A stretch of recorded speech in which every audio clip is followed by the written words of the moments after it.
Monday, June 14th, 2021, and this regular meeting of the Romulus Community Schools Board of Education is called to order at 6:06 p.m. Public participation is available via YouTube and the Google form for comments that is posted on our website. Madam Secretary, will you call the roll, please? Kennard.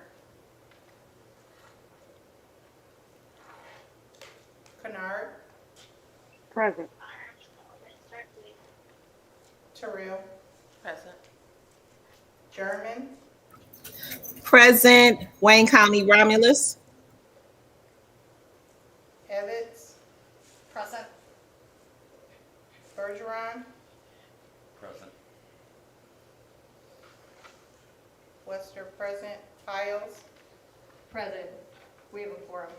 Will everyone please rise for the Pledge of Allegiance?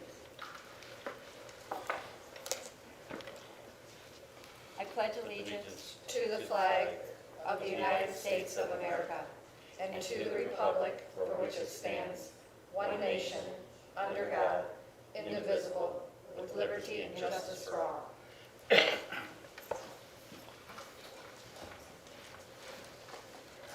I move that the Board of Education accept the meeting agenda as amended. Those amendments are under the report of the superintendent, removing action item C. And then under the report of the Director of Finance, adding an action item. Ms. Claire gave us motion sheets for. And then under the report of the Director of Human Resources, adding an action item to approve a hiring recommendation. Is there support?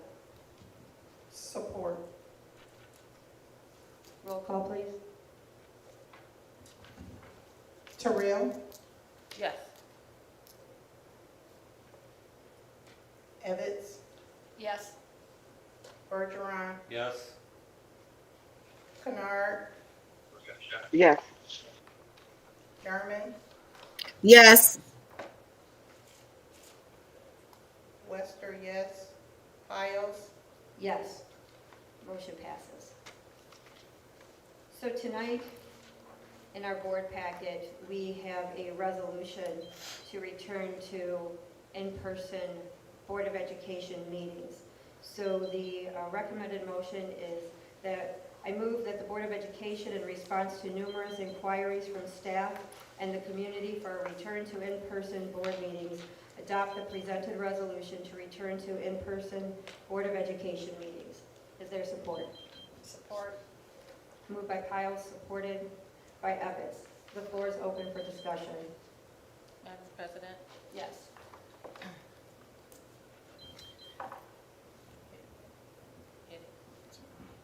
It's on. Thank you. In response to the Wayne County Local Public Health Department emergency recommendation,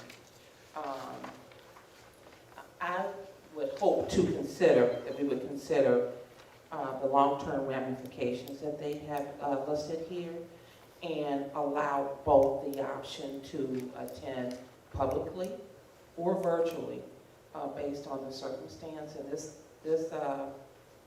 communication indicates until the end of March 31st of 2021. And then that way, based on individuals' circumstances, we could allow people to come in. I'm sorry, December 31st of 2021. We could allow individuals to come in and attend the meeting, but also we can allow board members that are able to attend or actually attend virtually.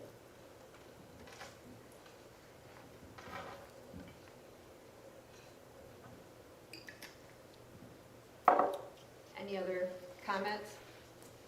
I'd like to add, Board President, Yes. I would just hope that if we're going to open it up for everyone, that there'll still be some social distance measures in place, considering that the board room is very tight. Just want that to be considered. Thank you.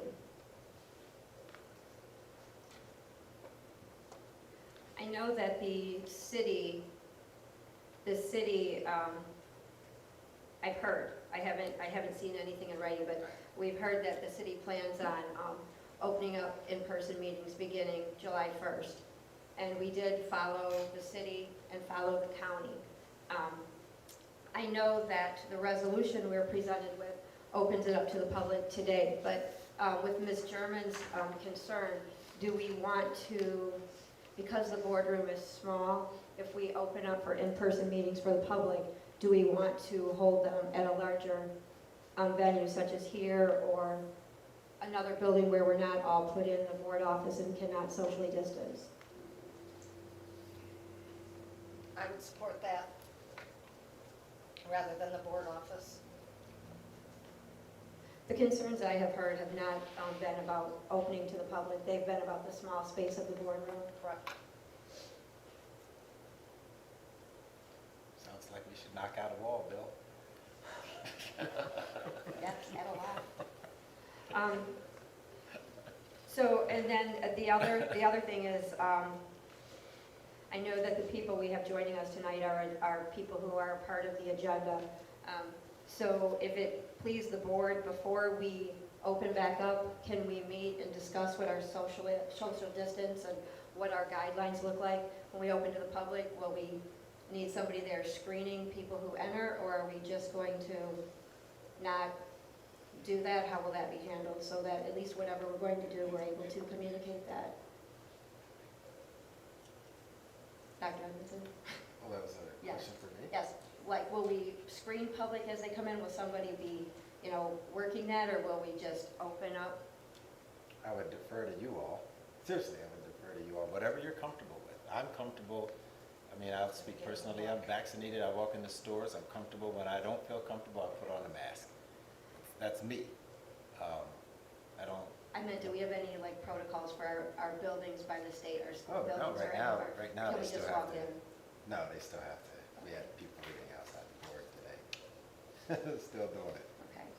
So my question is, I that wasn't something we planning need to to be lift under, that. or no? Okay. No, I would still do that. We Okay, can still for do that. public meetings, Yeah, okay. We can still do that. So This is since we only Tamara. have one more meeting before the beginning of July, do we want to establish what those guidelines are prior to next meeting, or? Ms. Kennard had it. Okay, or do we want to follow the city and resume face-to-face meetings for the public beginning July 1st? And that gives us the 2 weeks to figure out any safety measures that we need to make sure that we are adhering to. Ms. Kennard? Yes, that was going to be my concern, was about the safety concerns and whether the practices that we would have in place, the capacity in terms of, if we were to have it at the school board versus quite naturally if it's anywhere else, it would be larger, and then the social distancing would be able to continue with that. So that was my question: is what if we are looking to move forward with the already resolution the board put in place and voted on to end at the end of June. What time frame are we looking at? Okay, so unless there are objections, what we can do is we can plan to resume our meetings open to the public beginning July 1st. Between now and then, we will just leave it up to Dr. Edmondson or your staff, whatever the protocol is for social distancing that we're doing with our summer school or for any other meetings as mandated by the state or county. Those be provided to us so we can make sure the public is aware. Surely. Okay, so then I move that the Board of Education, in response to numerous inquiries from staff and the community for a return to in-person board meetings, adopt our return to in-person Board of Education meetings effective July 1st, 2021. Is there support? Support, Kennard. Roll call, please.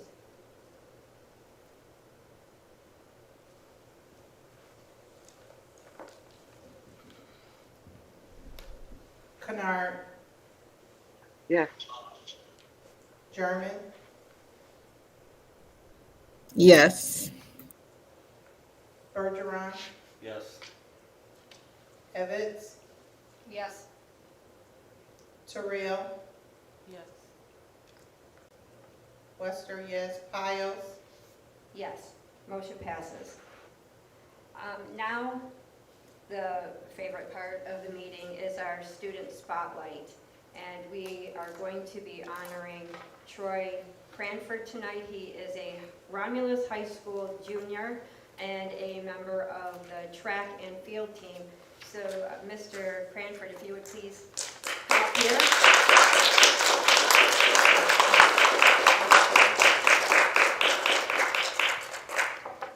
And dad, please. Yeah, And dad, come on. absolutely.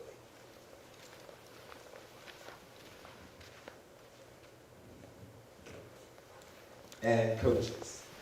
Come on now, this is a family affair. We don't send him up here by himself. Appreciate it. So to the board and to the community, this was wonderful. When this came across my desk, maybe last week, I think it was about last week, this came across my desk that we have a state champion in our ranks. Of course, we're going to recognize this gentleman.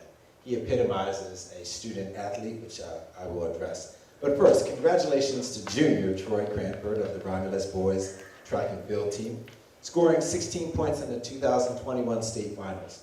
Troy placed first in the 200 meters, 22.84 seconds, and third in the 100 meters at 11.15. For clarity, it doesn't say it on here, but I told him that I'll still be able to beat him at 52 years old. So I appreciate him taking that in stride. He was the Metro Classic 100 and 200, 4x100 meter, 4x200 meter champion, the regional 100 meter, 200 meter champion, and the Western Wayne Athletic Conference 100 meter, 200 meter, 4x100, 4x200 meter conference champion as well. Finally, Troy was selected to the 2021 academic All-State team with a GPA of 3.722. Congratulations. Amen. So I made sure that I asked somebody that was also familiar with him to please just write an email out. Tell us something about him. So I want you to hear this, Troy. Troy Cranford played football at Romulus Middle School for 2 years and was part of 2 undefeated seasons. I remember Troy's dad bringing him one day and told us that he would like his son to join the team. However, he wasn't sure what position he would be good at, but he said that he knew that Troy would be great at something. Mr. Cranford was correct. Troy was great at being an athlete who came to practice every day and worked hard and eventually worked his way into a starting position on defense. I remember Troy being a good student in school and was well liked among his peers. Troy personifies what it means to be a Romulus Eagle, hardworking and always setting high expectations. It is no surprise to me that Troy Cranford is a 2021 state champion. Troy's coaches in high schools, as well as his parents, have produced one of our finest athletes in school history. Can't wait until he gets the chance to repeat next year, and that's from Mr. Sam Bonham, our network specialist. So Troy, we're very proud of you here today, and we're going to honor you first with this Romulus. Get up, you can hold that there. Now those, everybody doesn't get those. So you gotta be special to get this. I want you to raise up the pride of our community. We also want to honor you with a $100 gift card to Meyer for everything that you've done. And the student athletes, we appreciate it. I'm going to turn this over and give you 1 minute. Okay, let's see if you can take 1 minute to tell us something about you and your fine dad here and anything else that you'd like to say. My name You can take the hands. my name is Troy Cranford. I would just like to thank friends, family, coaches, teammates, everything that I accomplished this year and for the years coming.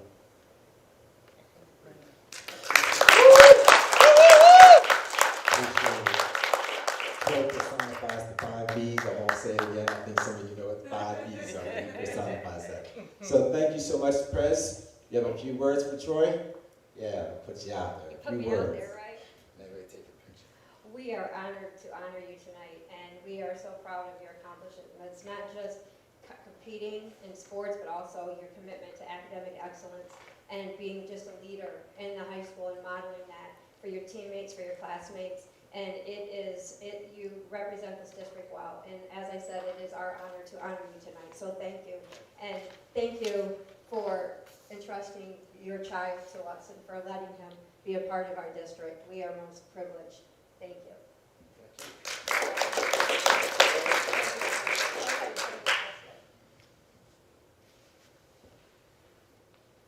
I'll change that to Okay, Eagle follow City. him over, gonna get a picture. Eagle City. Eagle Nation is replaced by Eagle City. This is our city. Eagle City.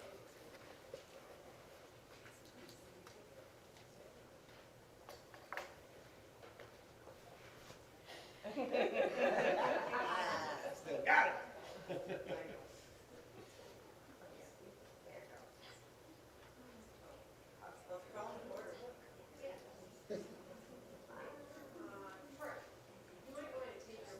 Take the whole mess. Okay. There you go. Can we get a smile? Very hard. All right. Thank you.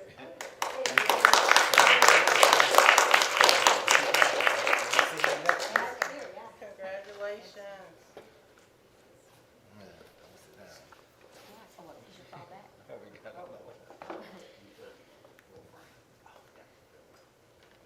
And another favorite, bittersweet moment.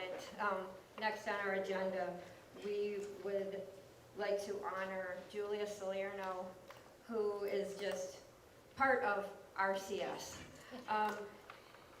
You did many things while you were here, but most importantly, you were part of this district, a very integral part, and you have touched so many people, staff, students, administrators, parents, board members, and you seemingly do it and never run out of energy. I'm sure that you do, but you make it look easy. And I will turn the floor over to Dr. Edmondson to honor you tonight.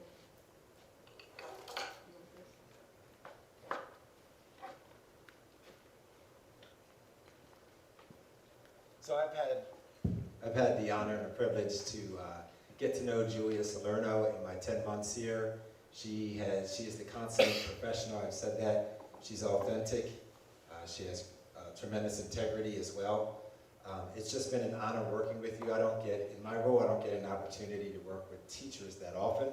And truly, I didn't get to interact with you as a teacher, but the fine professional that you have been representing the teachers union. So I want to thank you on behalf of all of your members. Some of them did not get to see what I saw, but I thank you for your commitment to the problem solving that we have been doing as well, but you are the consummate professional. I understand that this was somewhat of a second career for you to step into education from Ford Motor Company. So she's been here since 2000. She's put all of her 21 years into Romulus Community Schools. Now, we should be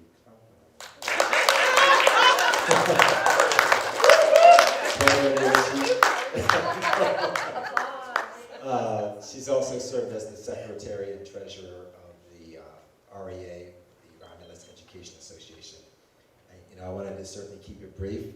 We have something for you here, and this will continue to be the standard. And I want everybody to know when you retire from our district, that should mean something, and that means something to this Board of Education, and it means something to me as the leader of the school district, that you put in these years, and this is the least that we could do for you. So go home and say it was the best we could do. Not the Julia, least. come up. So I'd like the President, Powers, to please read that. Congratulations on your retirement, Julia Salerno. Thank you for your dedication to the education of the children of this great community. June 2021, Romulus Community Schools. Once an eagle, always an eagle. Thank you so much.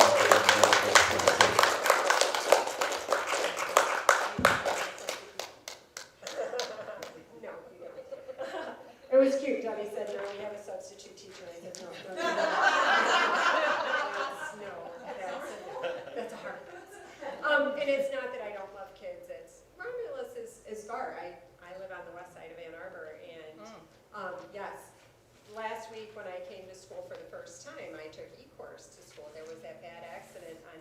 before.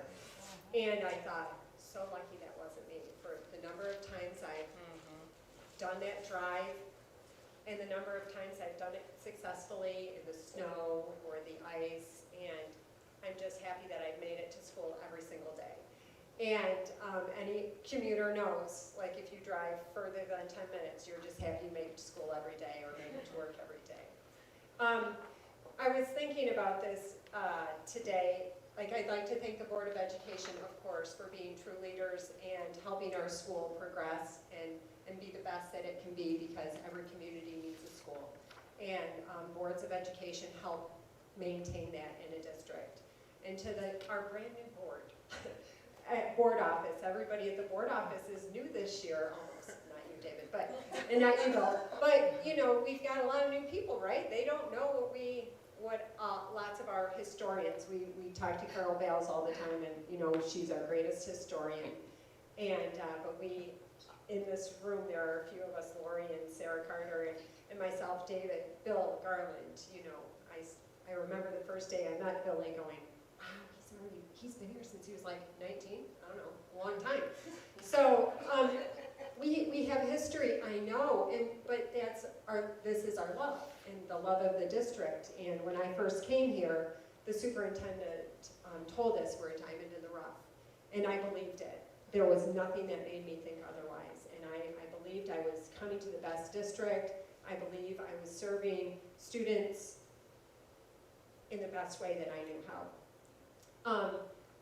To the people I taught with at the high school, like, there's such a community of people who have stayed.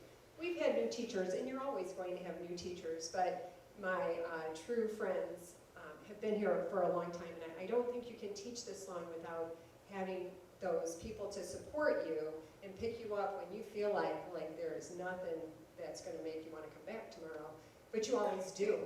And but there are bad days, folks. I'm going to tell you, the teaching profession is tough, and there are expectations of everyone every day. And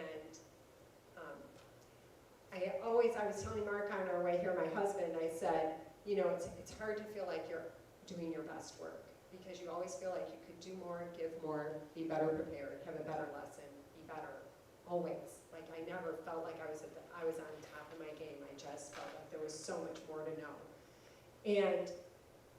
But I gave kids my best. And just for the record, this year there were 58 certifications earned in my program. So I oversaw 4 Excel, business management, and accounting during a pandemic where I saw very few students in person. So I was a little disappointed, because I was like, they were at school, we would get more. But it's hard to say that was enough, but it is enough for this year. But I'll tell you, it is hard leaving after this last year and a half. One of the things that really kept me going these last 5 years was the REA and working with Sarah Carter. And I have to say that it just reignited my passion for helping people, and it wasn't just students. It was even in my teaching in business management, and talking about labor unions, and talking about having your voice and how important your voice is and how important your voice can be, and that there is power in numbers, and there is power when people work together. And teaching that to my students and then living it was really different for me. I don't know how it was for them, but for me it was an invaluable experience that I will cherish forever. Some of my best memories have been working with the REA and the MEA. I was telling Sherry Young the other day, they were the best of times, they were the worst of times. But they truly made everything 100% memorable and 100% worth it. And I thank you for, oh my gosh, I almost forgot to thank the most important people, the students. I was going through some files today in my room going, oh my God, I have 21 years worth of summer lesson plans. I kept them all. 21 years worth of assignments, I had them all. 21 years worth of PARs for anything I ever did. 21 years worth of expense reimbursements. I'm like, good God, anybody could have thrown these things away. But, and then I came across the student notes, the folder of student notes, where they say, thank you for always supporting me. Thank you for making me laugh. Thank you for believing in me. Thank you for making me love accounting. Thank you. Thank you. And they are my life's work. They were my life's work. And so for the students of all of Romulus Community Schools, it has been my sincerest privilege to be a member of this community.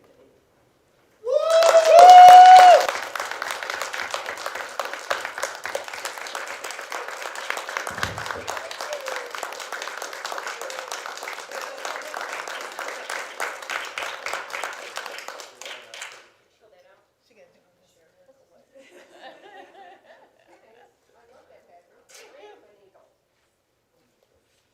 She kept her sub-lesson plans because she knew you would be calling her back.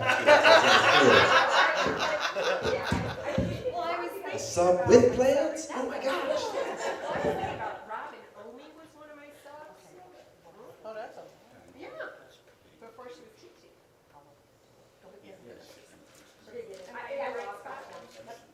And I need Mark needs to And be Sarah. here. I mean, he has been, oh my God, and I even paid my husband, how rude. He said she'll make up for it. before I get it. Yeah, do that, and then you get the. Yeah, we shouldn't have Mark wait on you. You do that.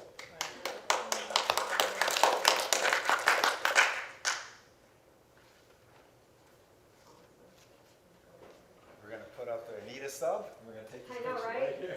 No, did I say hard pass? I did say hard pass. But hey, Gotta test it. I know, might have, Gotta Mary, test you it. can never say never. we won't change your mind, but we. Okay, your turn. Maybe There we never. go. There we We'll go. have the students call you. when we get Yeah. done.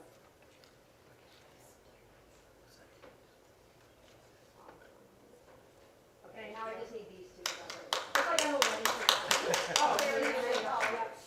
Thanks, Beth. Aw. She's my, could not have made it through without one another, truly.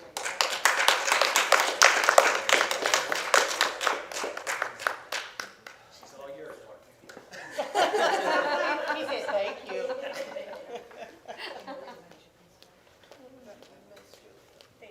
President Piles, if you don't mind, can we just go into the next line item on the agenda? Yes. I didn't know if you were gonna toss it to me, so I'm just gonna add the microphone here. The year in review, the district accomplishments, this is important. This is important for the cabinet, my cabinet, I usually don't say that, but for the cabinet, we've worked extremely hard this year. Dire circumstances, many of us just didn't know what we were walking into, but we walked into it.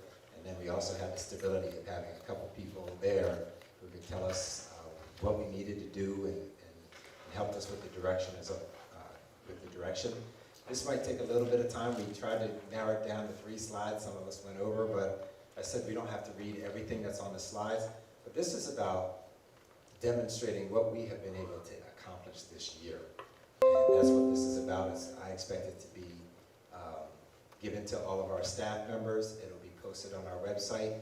But I couldn't have been, I've had a fabulous year. Let me just say that. In spite of or despite, I've had a fabulous year because I have a family. And this is my family. They've seen me tear up, choke up, all of that stuff. Things that other people don't think that I do. I do those things. But I couldn't have done it without you all, and you all know that. I just appreciate you. So I'm going to move this forward so that no need for me to get any emotion here. Okay? So points of pride. Who's first? From the offices of the superintendent and his cabinet. So you're going to hear the director, the executive director of instruction, Dr. Sophia Lafayette Laws. I guess we should clap for each person. The interim director of finance, Jewel Claire, has stepped in and done us marvelous. Director of Special Services, Angela Broden, who has done miraculous things as well. The Director of Integrated Technology, who has the same hours as Debbie Piles. The Director of Human Resources that stepped in, and she's got great experience, has come in here and been able to get us in the right direction. Margaret Hastings. And I tell this guy all the time, everybody loves this man. Manager of Operations is Bill Garland. And I would be remiss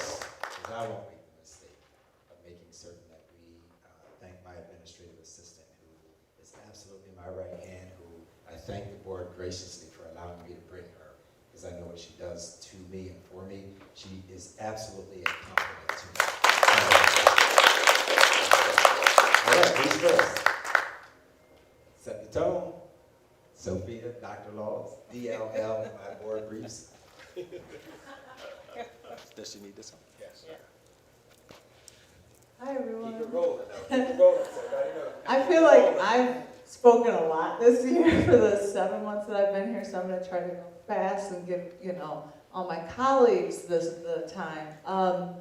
I'm grateful for this opportunity to talk to you all a little bit about some of the things that we've accomplished. And I say we, even though I have been mostly a team of one, but not truly a team of one, because behind each and everything that I have been able to get accomplished under the umbrella of the Curriculum Instruction Assessment Office, there have been so many people who have really, really stepped up to support the work that we're doing in the direction that we're going. So many of these things you should be very familiar with as a school board, maybe not necessarily the entire community knows, but in my weekly board briefs and things like that, I update you on a regular basis. So hopefully none of these are like, what? You guys did that? Hopefully that. So anyways, okay, so enough. I can see Dr. E already saying, you're talking too much. So I'm a little slap happy. Okay, let's just keep it real because everybody knows what tomorrow is. And so that's been, even though that's number 2 on the list, that has been the most crazy endeavor, I think, that we have taken on this year. Return to in-person learning, obviously we all know that everyone kind of went through that across the district and across the county, and everybody has pitched in terms of what's happening with the return to in-person learning. So that was one of the first things that when I came to Romulus, we knew we needed to start to work on immediately, and I think we did a really great job given our circumstances and what we had to work with, and certainly with the support of the teachers and the administrators and everyone throughout the district. But again, like I said, a little slap happy because tomorrow is the first day of a summer school like no other. If you like no other that we've ever done before. We have about 600 students enrolled. I think in the past it was much, much lower. This never would have happened without the help of everybody that's been involved, and hopefully you got a chance to see the message I sent out of all the different people that have been involved. This has definitely been a huge endeavor, and so many have been committed to making this happen, and I'm just so impressed with everyone that's stepped up. All the teacher leaders have just been just phenomenal. There's no way we would be pulling this off without those teacher leaders. So some of the other major projects that have come out of my area is a monthly newsletter, the Kindergarten Roundup Initiative, establishing a vision for where we're going as a department, as a district, in terms of curriculum instruction and assessment. That was one of the first things that I started working on when I got here. And then we heavily involved with the Social Emotional Wellness Task Force. That was exciting. That was here already, but I was able to lift them up even a little bit more, I think, with some resources. So I was very excited to be a part of the work that they were already doing. And then continuing to work on establishing a guaranteed and viable curriculum. We know that this is really an area of need moving forward, so that's definitely going to be a continued focus area. Next. So one of the big things that, when I applied for the position, no one said, really, probably like your biggest responsibility is going to be grants. And I'm like, wait, what? So that was a surprise. But it's been really, it's been a great learning curve for me in the sense of understanding the nuances of grants. Had some great support there, but we've really accomplished a lot. Literally, the week that I came in, I was told we have this grant application amendment that's like overdue. And it was messy and really needed a lot of cleanup and organization. Really spent the first 2 months working on this diligently, and we were able to, again, successfully working with all the departments, everyone who was involved in that, the principals, were really helpful in providing background information on a lot of the things that were in the grant moving forward. So we successfully got that grant, consolidated grant application amendment handled, which was really important for us because there's a lot of great dollars that are actually supporting, what we're doing on a day-to-day basis. The whole ESSER, the ESSER grant funding, right, that was a surprise to us all. I think we've, again, done a wonderful job. That's been a labor of love with everyone involved in the cabinet, with all of the different planning that needed to take place. And all of these deadlines that just the state comes up with that says, you know, oh, by the way, in 2 days we want this, and you know, you find out, oh, okay. And everybody's just been great about contributing and helping. We're excited that this funding is available for us because there's some great things that we're able to do with this. And so part of that is helping support this crazy summer school, and then also some of it is coming out of the Summer School 23B ESSER grant. So we're just very grateful that we've had these opportunities to support our students and teaching and learning in Romulus. And so then Section 31A grant organization, that was another area that needed to be handled, and just general cleaning up of all the grant reporting, organization, financials, staffing, figuring out who's being charged to the grants. All those things, we're just working with Jewel a lot in those areas to just get everything related to grants organized. And then we've already started now 2021 grant development. So, all right, stop. All right, and so professional development services, there's been a lot of other things that we've, you know, this was what I was really thinking I was coming here for, was this, you know, the instructional stuff. We've developed a district instructional leadership team that every school has representation. We have teacher leaders involved in that. We've done professional development on Tier 1 instruction called Visible Learning. Have worked on the new school improvement process, now called Michigan Continuous Improvement Process, and did some PD for staff there. IXL PD has taken place, teacher evaluation PD for principals, multiple staff and parent surveys, and monthly principal meetings as a PD professional development area that I've specifically focused on and working with our principals as we continue to connect and work together. So that's the skinny, that's me. In terms of our department, who's up next? All right, Mr. Cooper. You need help doing that? No, I'll sit Speed here. us. I got no problem sitting here. All right, so when I came to this job, one of the first things obviously was coming into the virtual learning, and I really want to make sure that, and stress, which I think is very important to understand, is technology-wise, we were ready. You know, right when COVID hit, we had devices going out right away to the students. When the school year started, we had devices, we had hotspots, and I can't stress that enough because surrounding districts around us did not. So we were prepared for that, and it was just working with incredible staff, working with the teachers that donated their time to say, hey, I'm going to come out to these spots to help get everything out to the students.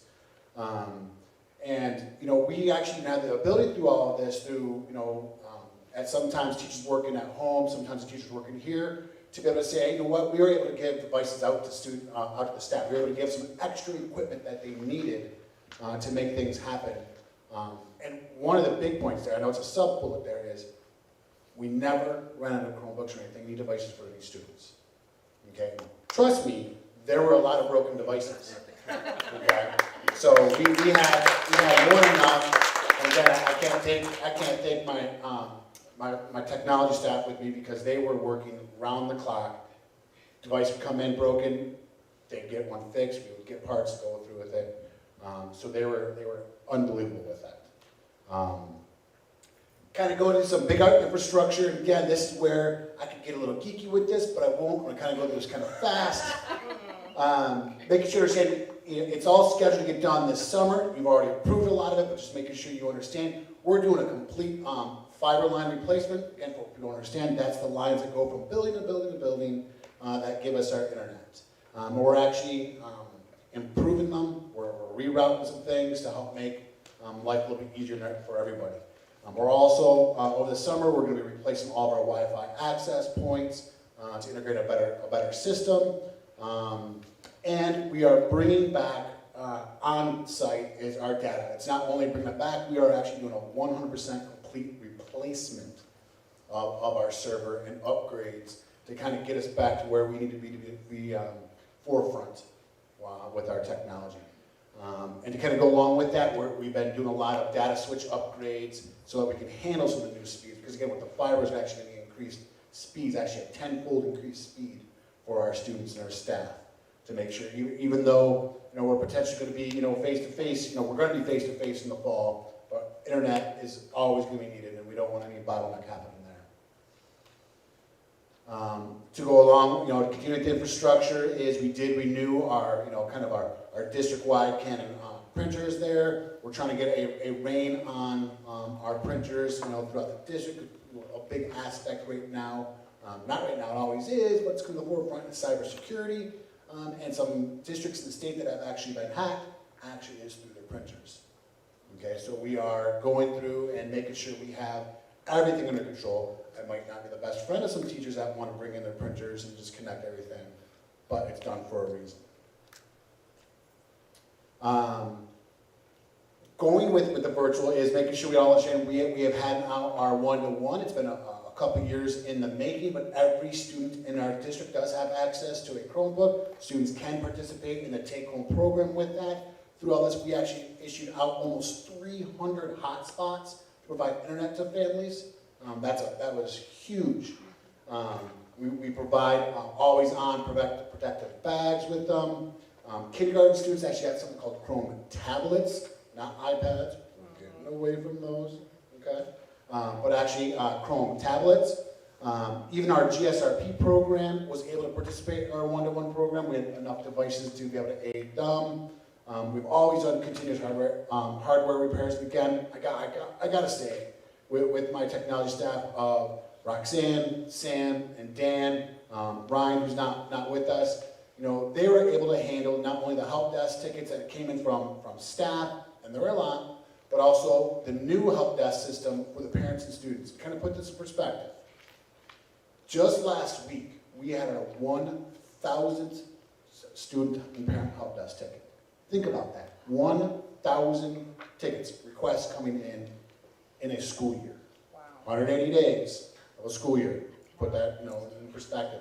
How hard they worked to make sure that those tickets were getting answered, that they were helping the students and making sure everything was going. Because it's not always easy to help somebody with technology when you're not, right there with them and trying to help them with their own internet at home. And also with the one-to-one, every staff member had access to a Chromebook that they could use. Okay? Kind of quickly going through this, we did our website, social media and software refresh with that. Our website is much more mobile friendly, it's integrated with social media. We did change over to ramos-k12.org, and that kind of goes along with our social media branding of being at Ramos K12 across the board with that. You're going to find us on social media aspects. We do have Facebook, Twitter, YouTube, Instagram, and yes, we do have a TikTok. Nothing's on there yet. It's hard to get videos under 1 minute. Okay? Dr. Edmondson likes to talk. He thinks, he wants to speed everyone else up.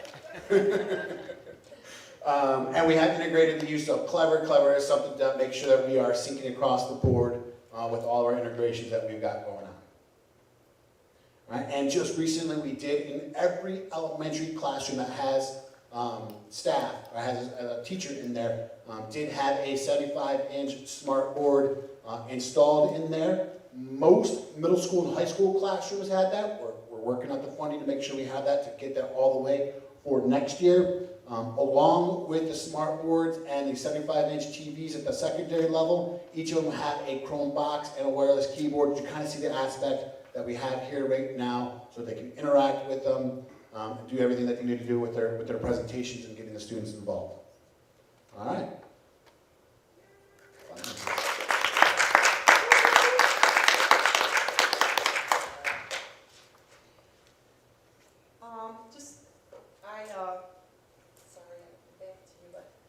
Caught up, the boring reconciliations of cash, other sheet amounts that, that's what Blake's talking about. But I actually found a grant that we had never asked for the money. And one of my friends at Riesel let me know that. So. Nice, great. There you go. There you go. So there was $112,000 that I was able to get for us. So I always feel like, hey, I covered my costs, okay? And some extra there. So. And we all actually have gotten that money. I've assisted Sophia and others, to get the extra grants that through Esther and Garrett. And it's great, but it's a lot of work to get those grants. You have to fill out the paper, the paperwork and and build a million accounts on your ledger and make sure things are being charged the right places, but it's great when you do get the money. I did the budgets too, build the accounts, do the budgets, keep making sure people are not charging things. And I just keep trying to make sure that general fund is gonna give us a positive addition to our fund balance. I'm cheap. We have arguments all the time, fun arguments in our office about how, well, I grew up poor, and that's the way I am. I'm sorry that I'm so cheap. But I think that I'm a good addition because I am kind of cheap. I keep people in check.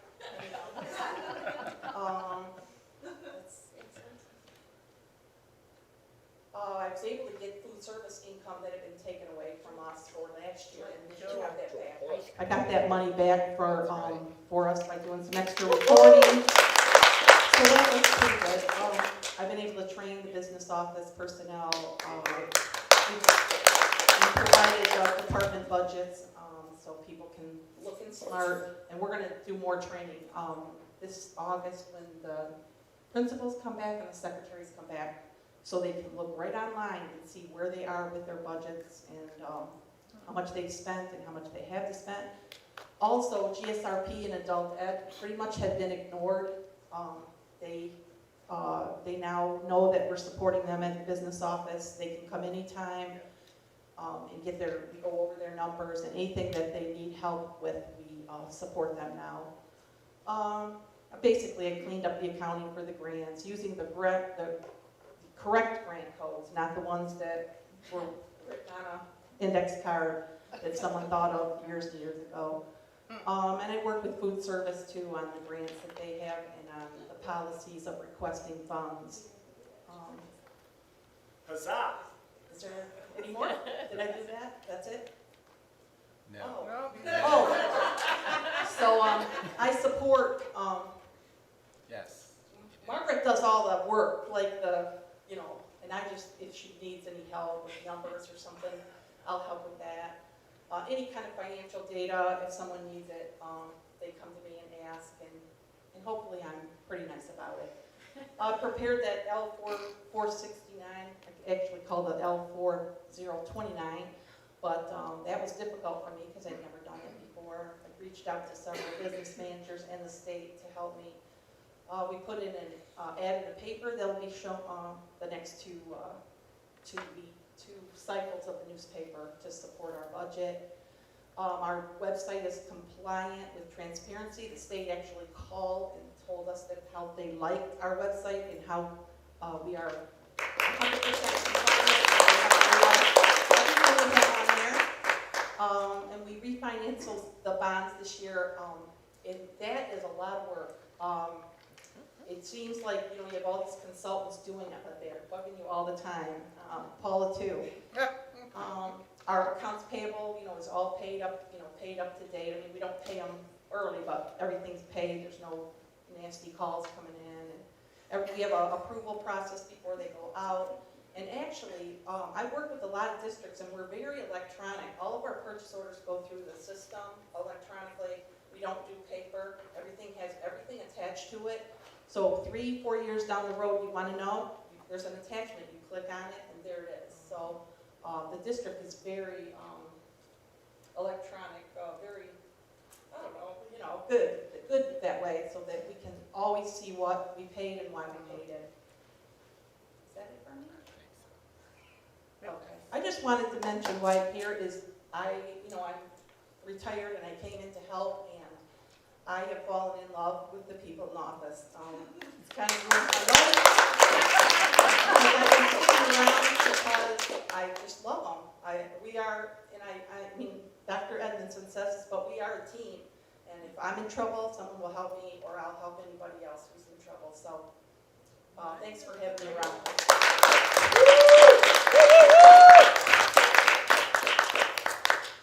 We love Julie, you see why. Okay, so from the human resources area, a couple of things that I wanted to share with you. Blocking the screen. First of all, in terms of really thinking about human resource management, organizational development, it's a little different concept, it's a little different approach. than sometimes happens in public education. And so, one of the key things in terms of the vision to try to bring to this area is how do we help Romulus become an employer of choice?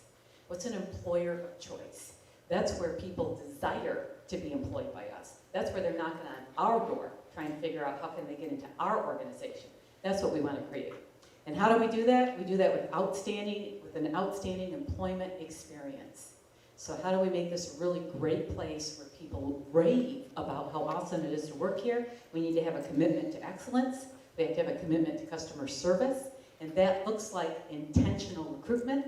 That looks like developing a talent pipeline. We've lost track of our student-teacher avenues that we had in the past, so we need to reinvigorate those and make those connections again. And then identify a career path at all levels. Not just for our instructional staff, of course for our instructional staff, but all employees are looking for a way for their work to be meaningful, to have purpose to what they're doing, they feel like the time and the effort that they put into their job matters, and it does. And how do we create that? How do we communicate that?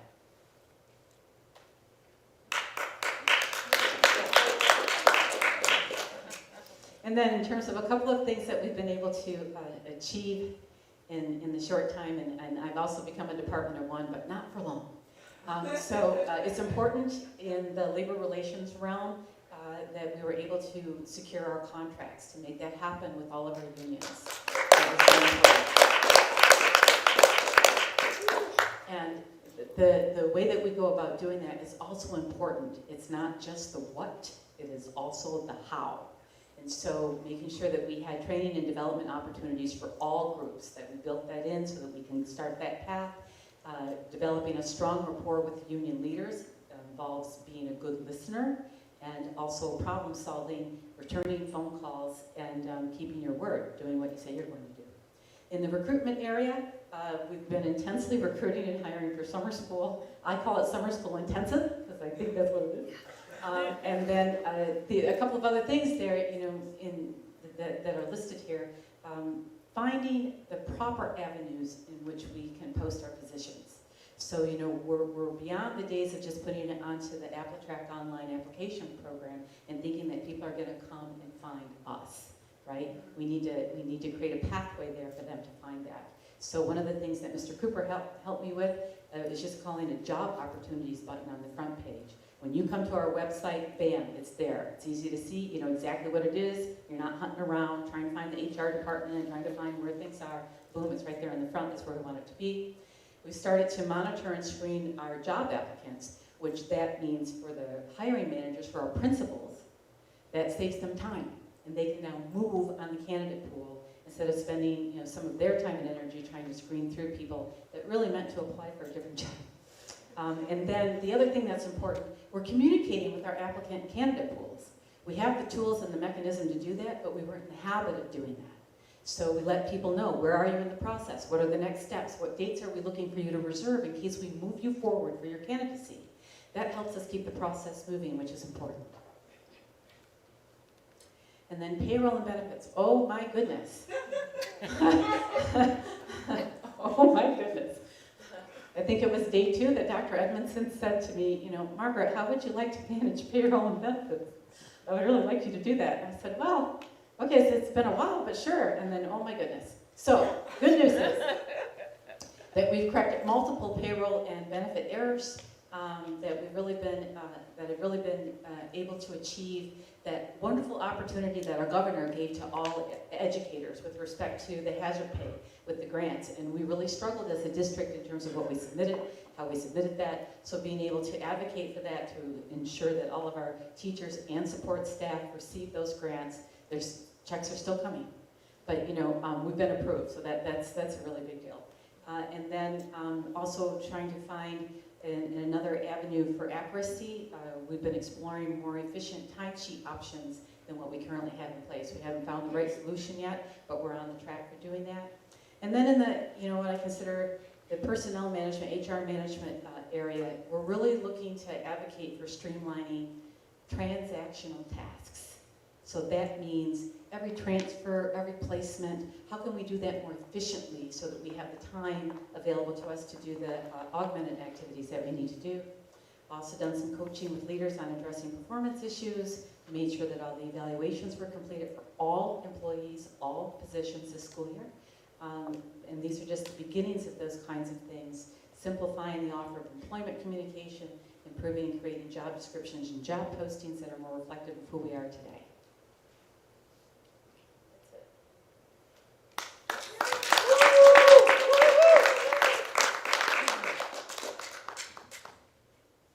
Good evening, everyone. Good evening. I am Angela Broughton, Director of Special Services, and I am nervous. Proud to be a kid. So yes, I am.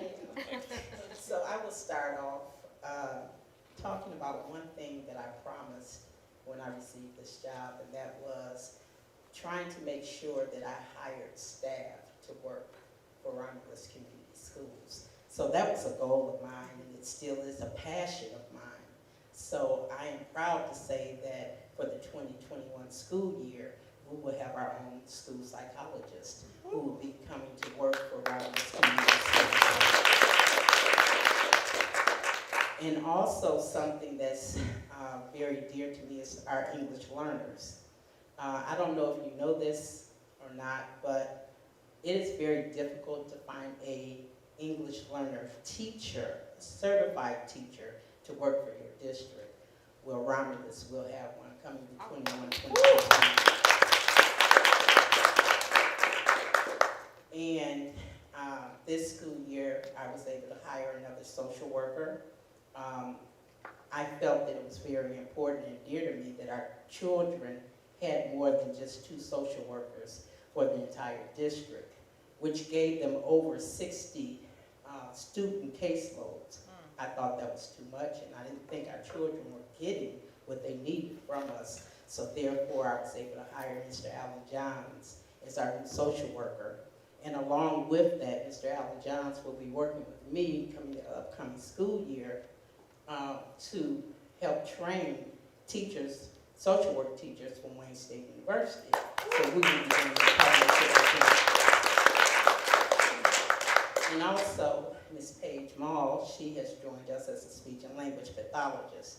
I don't know how many of you have met her, but she is an excellent, wonderful speech and language pathologist who works here at our district. And I can tell you one thing, the parents love her. They have come to me and asked me, please, whatever you do not let my child leave her caseload. And so I've had to rearrange some caseloads to make sure that their children were serviced properly. And also I was able to bring back 2 retired teachers who were former teachers for Romulus Community Schools as resource teachers, and that's Miss Suzanne Fitzgerald and Miss Alicia Del Toro Watson.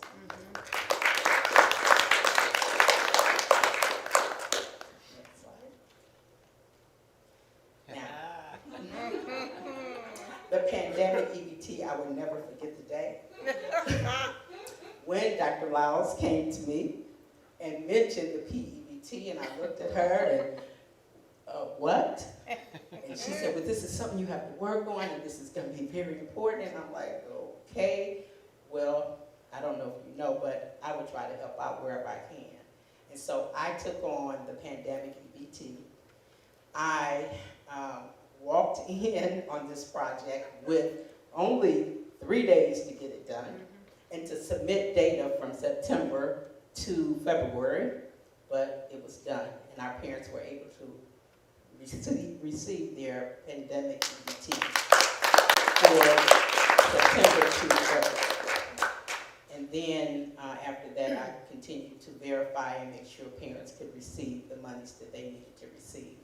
And also, not only just doing that, I also provided consultation and clarification for parents and made sure that if we were in error, that those errors were corrected, and if the parents needed any assistance, that they knew who to go to and how to ask the correct questions.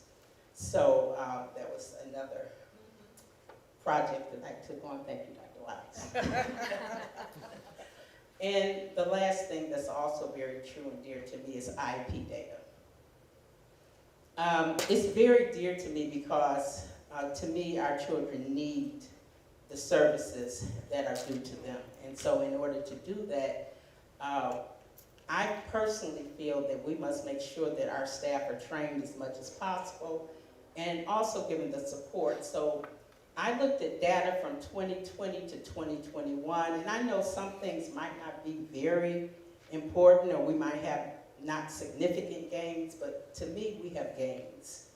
Our secondary transition, this is a compliance issue that comes out from MDE. Last year, that target was not met. This year, the target was met with 100%. We also did some department data, and we were trying to look and see how many students were we going to see some academic improvement gains where they no longer needed service and their services could be revoked. That data was not done during the 1920 school year, but it was completed this school year.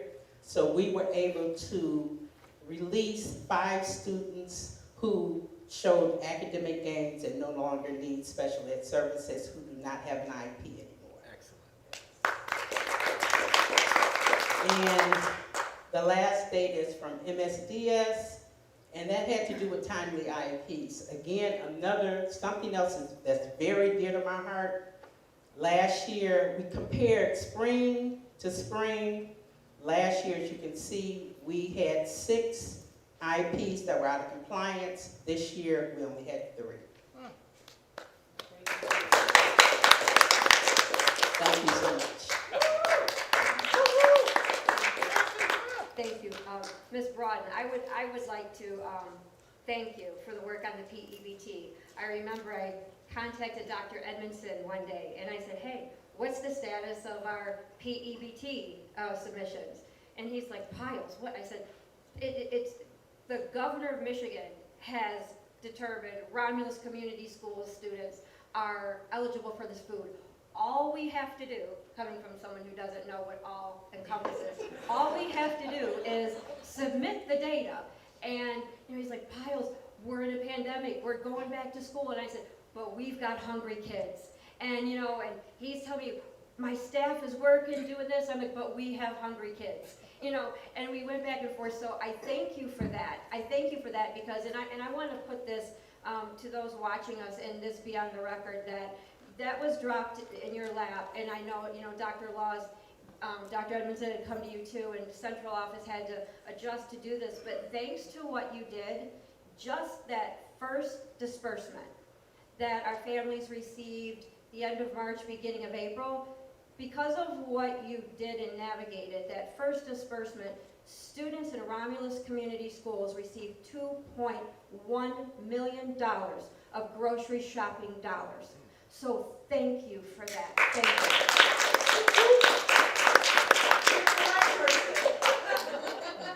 Thank you. Good evening, Romulus family. Good evening. I'm Bill Garland. I'm the manager of operations. The title seems to change here. Today in our cabinet meeting, Ben warned me about the 5 Bs.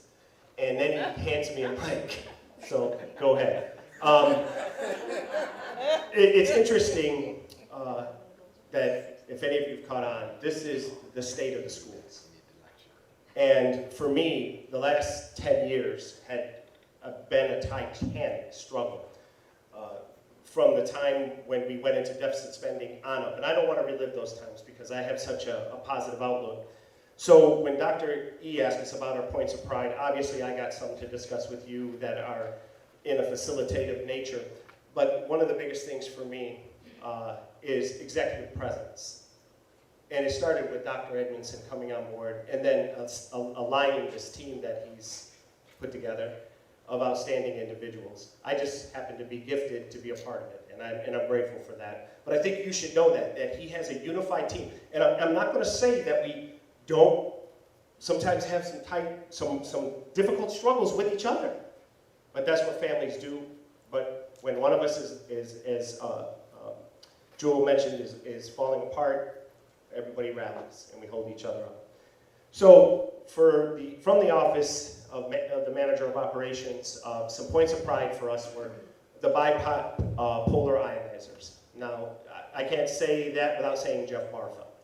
Jeff got very, very nervous about how we were going to return our students to in-person learning. And so he started doing all this research and calling all these companies and multiple vendors and finding out what was the best solution.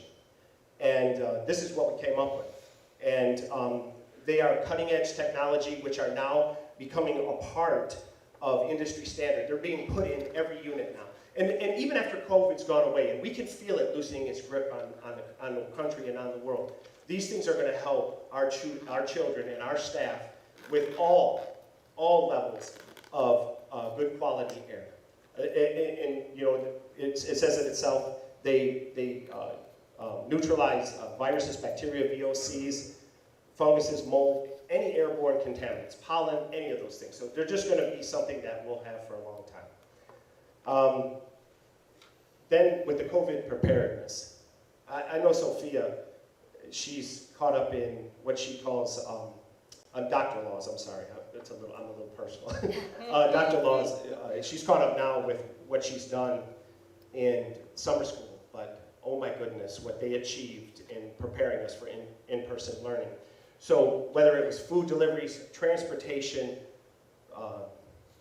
Mr. Cooper with Chromebook deliveries, it was very, very difficult. We had to create all these supply lines and all these chains to make sure that our students and staff were okay. And I don't know how you feel, but I feel like we did an outstanding job in Romulus. Better than most districts, I think, around. And I know we had a few cases, but we haven't lost any. And that speaks volumes. If we can move to that next slide. This is not the stuff that you guys like to hear about. The board will, but most people don't. We have been in the process this year. We did an intensive job on working on replacing and upgrading all the bathroom fixtures in all our buildings. And we're still working on it. We're coming to an end. And we put in isolation valves. We're upgrading our drinking fountains for next year to make the water quality even better. We did the same thing with electrical. We've been going through trying to repair and fix as much equipment and fixtures that's in poor condition. And we're hoping to finish that up too, and then we're looking to maintain. We do need to move forward with a little bit of PM and some switchgear inspections.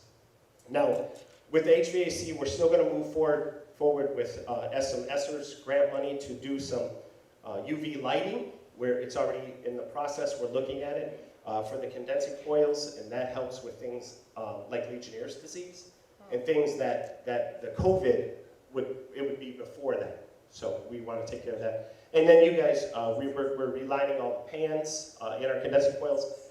And you guys know this, we upgraded our boilers and heating system at the middle school. Let's go to the next slide.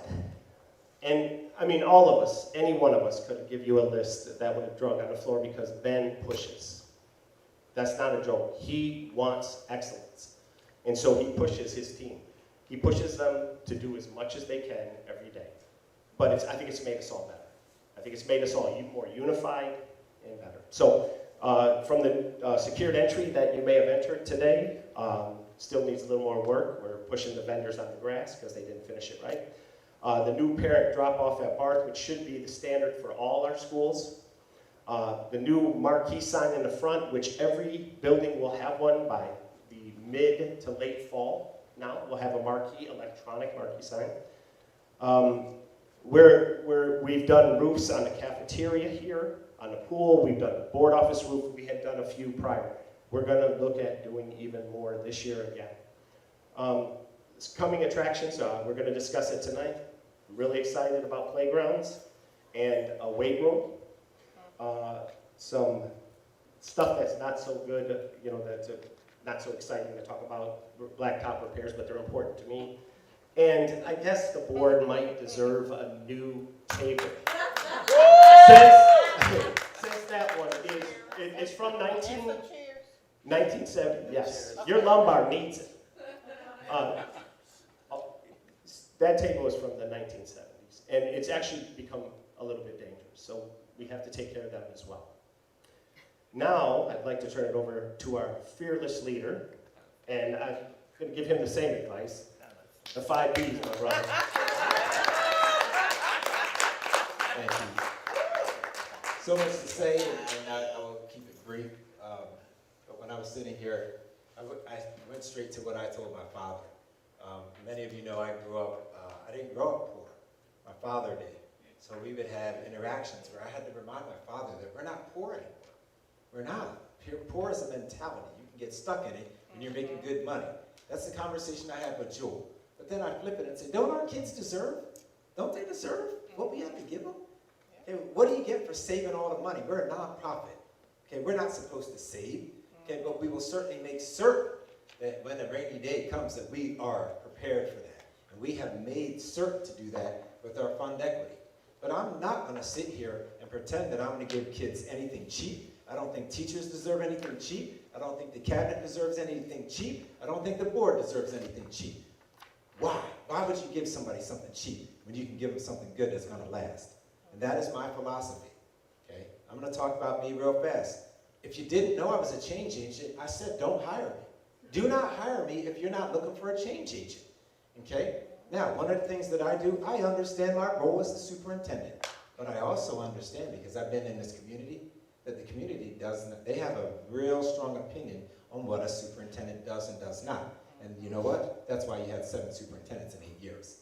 You have to understand what that position does, and when you remove that position so frequently, like it's a chess game, this is what you get. Somebody has to come in and fix it. Okay, you've chosen me for now to do that. I will continue to do that. Okay, but you have to understand, I have to sell what we're doing. And that's my job, is to go out in the community. Am I an instructional leader? Absolutely. Do I need to talk about instruction? Absolutely, to those that need to hear it. Do I need to run our instruction department? No. I've hired somebody to be able to do that. And I will not micromanage her or anyone else. Bill and everyone else will hear from me when I say this. You're the expert. I'm not. I'm not an expert in buildings and grounds. That's a funny joke. Okay, not at all. I'm not an expert in special education. But we have experts, and I let them do their job. And I tell them, because you shouldn't be nervous, Angela, to get in front of the Board of Education. Because I've said on multiple occasions, if you fall, I'll take you. I got your back. Okay, we're not perfect. We're going to make mistakes. Okay, we are. We are a team, and when one person falls, you get them back. You have their back. I have fallen already, okay? But I'll tell you this, I have the best family that I could ever have in this job. I think everybody in here, in my cabinet, can explain who I am. Not as a professional, but as a person. And I thank you for that and allowing me to be a person. I will never let the superintendency define me as a person, ever. Ever. Because it doesn't. It's a job that I can walk away from, and that you can fire me today and have somebody in that position tomorrow. But I promise you, I will do my best for kids. I told Cabinet last week, I'm in the what business? Kid business. I say it all the time. I'm in the kid business. I'm not in the adult business. I'm in the kid business. Okay? And sometimes we as adults forget what business we're in. We're in the kid business. So I'm going to hold people accountable for being in the kid business. If this is what you chose, then I expect to get good outcomes because you're in the kid business as well. Moving on. Eagle City. We're not Eagle Nation anymore. We're Eagle City. Somebody comes in to Romulus, we're Eagle City. You're going to see that real soon. You're going to see some new shirts that come out here. We're Eagle City. You want one as a board? I got it. I'll give you an Eagle City shirt. Okay? You got it. You have to help me perpetuate what I'm trying to do, which is to continue to market this district. People are paying attention. I can tell you that. People are paying attention.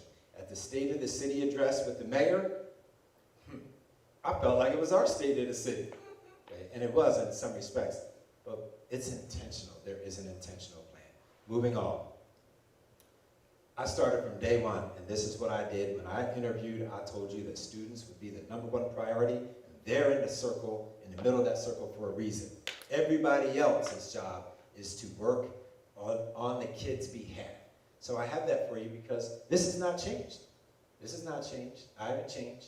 I said it from day one. Students, I'm in the kid business. So we have all of those entities there, even though I'm far away. I'm trying to see. I think I can see it. Okay, I know I can look there. That's it. I'm going to look there. And then if I can read it, I'm going to tell the doctor, eyes are still good. But the Board of Education, you can see that parents, I've reached out to parents. We've reached out to parents. RCS staff, I can guarantee without taking a survey that the morale is better. I can guarantee you that. Next. Oh, that's hard to say. Community. Romulus community. Business community. Business community. Come on now. Come on. We're having a golf outing that's going to be very successful. We have when I send out emails, it goes to our businesses who are very supportive. They want to be involved. Involve them. Taxpayers, do I really need to talk about a millage? I don't think so. So move on. Residents, same thing. Okay. And the last one is state government. I don't know. State government, I'm working on that. But you know it's coming. You know it's coming. We're going to have somebody from the state government here in a minute. Vision statement, you can read the bottom, you'll get it yourself. Every child deserves a champion. Now, move along, please. Top 10 characteristics of a healthy organization. When I interviewed, I told you this, and I will still say, these are 10 things, 10 characteristics of a healthy organization. You want to know if you're healthy? You need to have those. Are we at all of them? Absolutely not. But we have a plan to make certain that we have as close to 10 as possible if we can't get 10. We will be a healthy organization. And I will share this for you right now so that there's no confusion.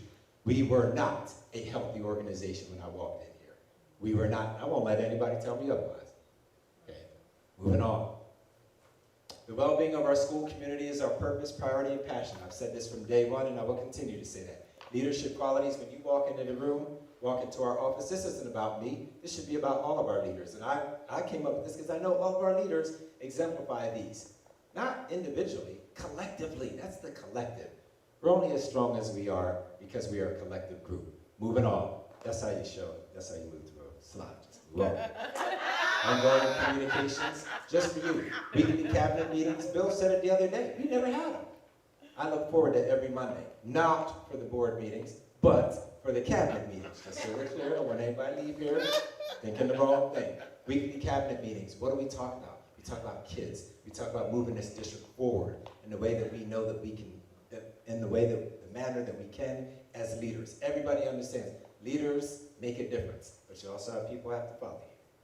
Moving right along, weekly board briefs from cabinet members. Okay, from cabinet members. I'm not going to tell you what I know and what I don't know on this one, but I can tell you.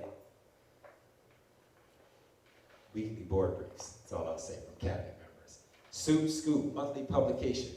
People know what's going on in our district. Isn't that interesting? They know what's going on in the district. Yeah, it's long-winded, but you know what? I'd rather have somebody say that I know all the information. I chose not to read it, but I get all the information from the superintendent because I'm not going to hide anything, good, bad, or indifferent.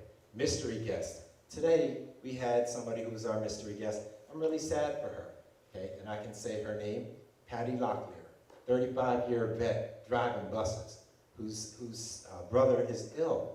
Just out of the blue, they don't know what happened. She was not able to make it. We will absolutely replace her, but I just wanted everybody to know that our hearts and prayers are out there for Patty, okay?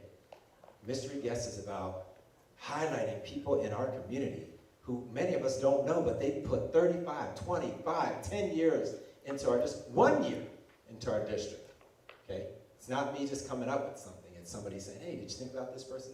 So mystery guest. YouTube, Board of Education meetings, community supporter email groups, video outreach to parents, keep going. Marketing campaign, you know I've been marketing the district. There's our golf outing on the right. We have Realign, Reshaped, Reimagined. People know what that is. Rethink Romulus, that's new, that's coming. Rethink Romulus. We want people to rethink what they think about our school district. Inaugural golf outing, welcome to Romulus Community Schools letters. There's a few of us, I'm going to say it now. We're going out to the new houses, the new what do you call it, new developments. Oh, guess what? I won't be dressed like this. I'm going to have 2 earrings in my ears, because you probably didn't know I had those. But I do. I haven't worn them in years, hat backwards. And I'm going to go in there and ask them about, what school should my kids go to? Because I want to see what folks are saying when you move in around this. Are they telling you to go here, or are they telling you to go to Huron? And I'm going to do the same thing. I'm going to ask Margaret or Bill or Cooper to go into those same places and ask that same question and see if you get the same answer. Oh, well, I'm going to come back and give you some information. Kindergarten Roundup video, Superintendent's Challenge. Kids love the challenge. I knew they would. They love it. Okay, but it's forcing teachers to tighten their game up. Gotta tighten your game up. If I come in there and I ask kids questions, there's things that they should know. And we should be embarrassed if they don't know it, and stop blaming the pandemic. Next, Scholar of the Month rewards. We've given out plenty of money for that, for kids. Moving on. Those are our marketing campaigns. The one in the middle is next. It's coming. Rethink Romulus. Next. Marketing campaign. We've done the Renew, Restore, Reclaim Village campaign. We know it was successful. Virtual schooling option. Okay, there'll be some options that are still available to our parents. Facilities upgrades everywhere. Access to the superintendent. I don't understand how people think that I'm just supposed to stay in the office. Are you kidding me? First of all, I'll go crazy. Okay, second, I'm a change agent. You can't change sitting in your chair. It's not how that operates. Okay, I'll talk about me real quickly. Okay, in all humility. Okay, I know I'm charismatic. Nobody has to tell me that. I figured it out. Okay? Not a secret. I figured it out.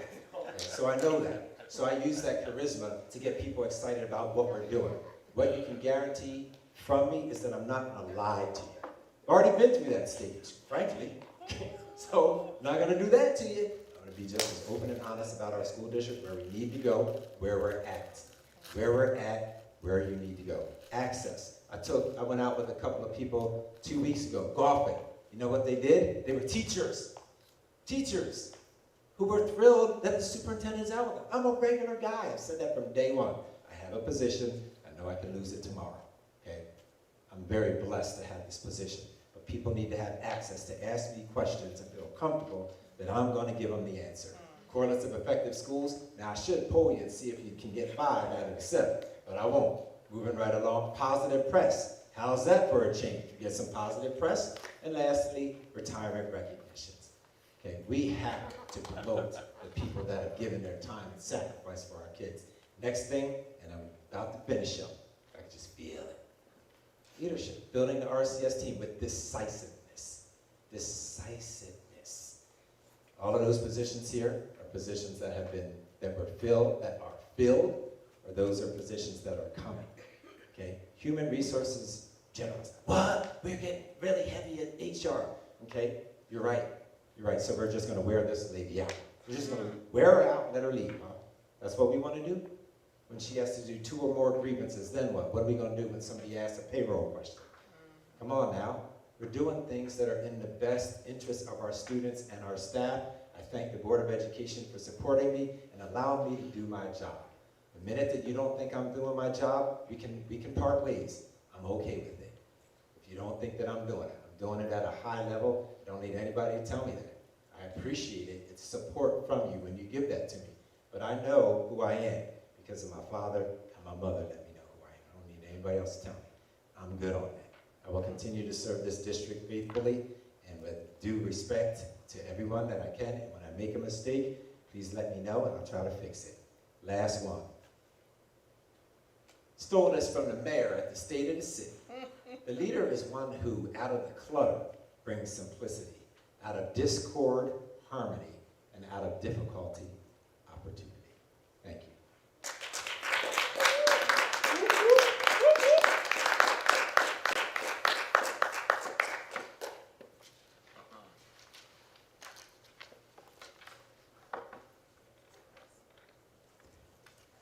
Thank you, Dr. Edmondson. Thank you, ma'am.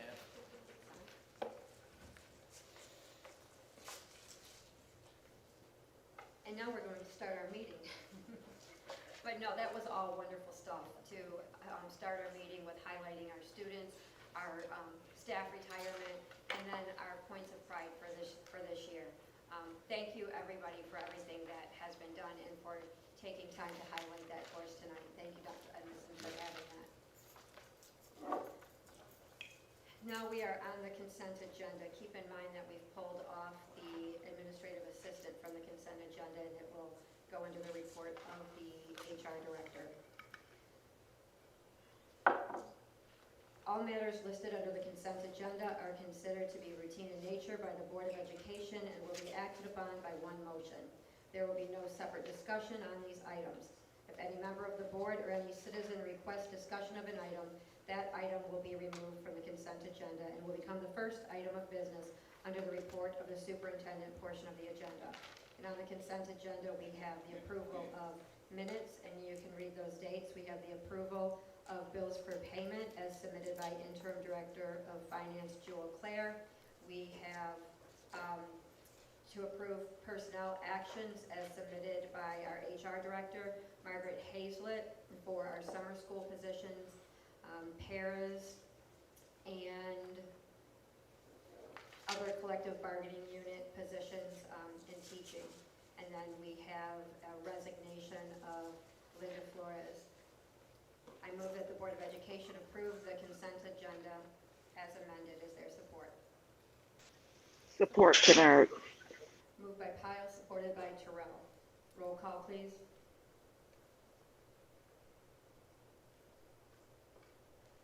I was trying to get the mic to work, it's not working. Piles, Yes. Kennard, Yes. German, Yes. Bergeron, Yes. Evans. Yes. Terrell. Yes. And Webster. Yes. Motion passes. We have public comment, agenda items only. Mr. Cooper, do you have any that came in?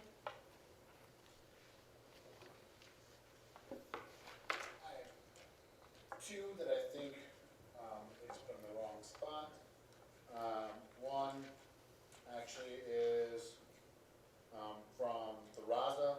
Congratulations to Troy Cranford on earning his 2021 state championship, Go Eagles. The second was also from the Raza. Congratulations, Julia Cerno, on your retirement. May your days ahead be as amazing as the impact you leave behind. Thank you for serving your service to Rollins Community Schools.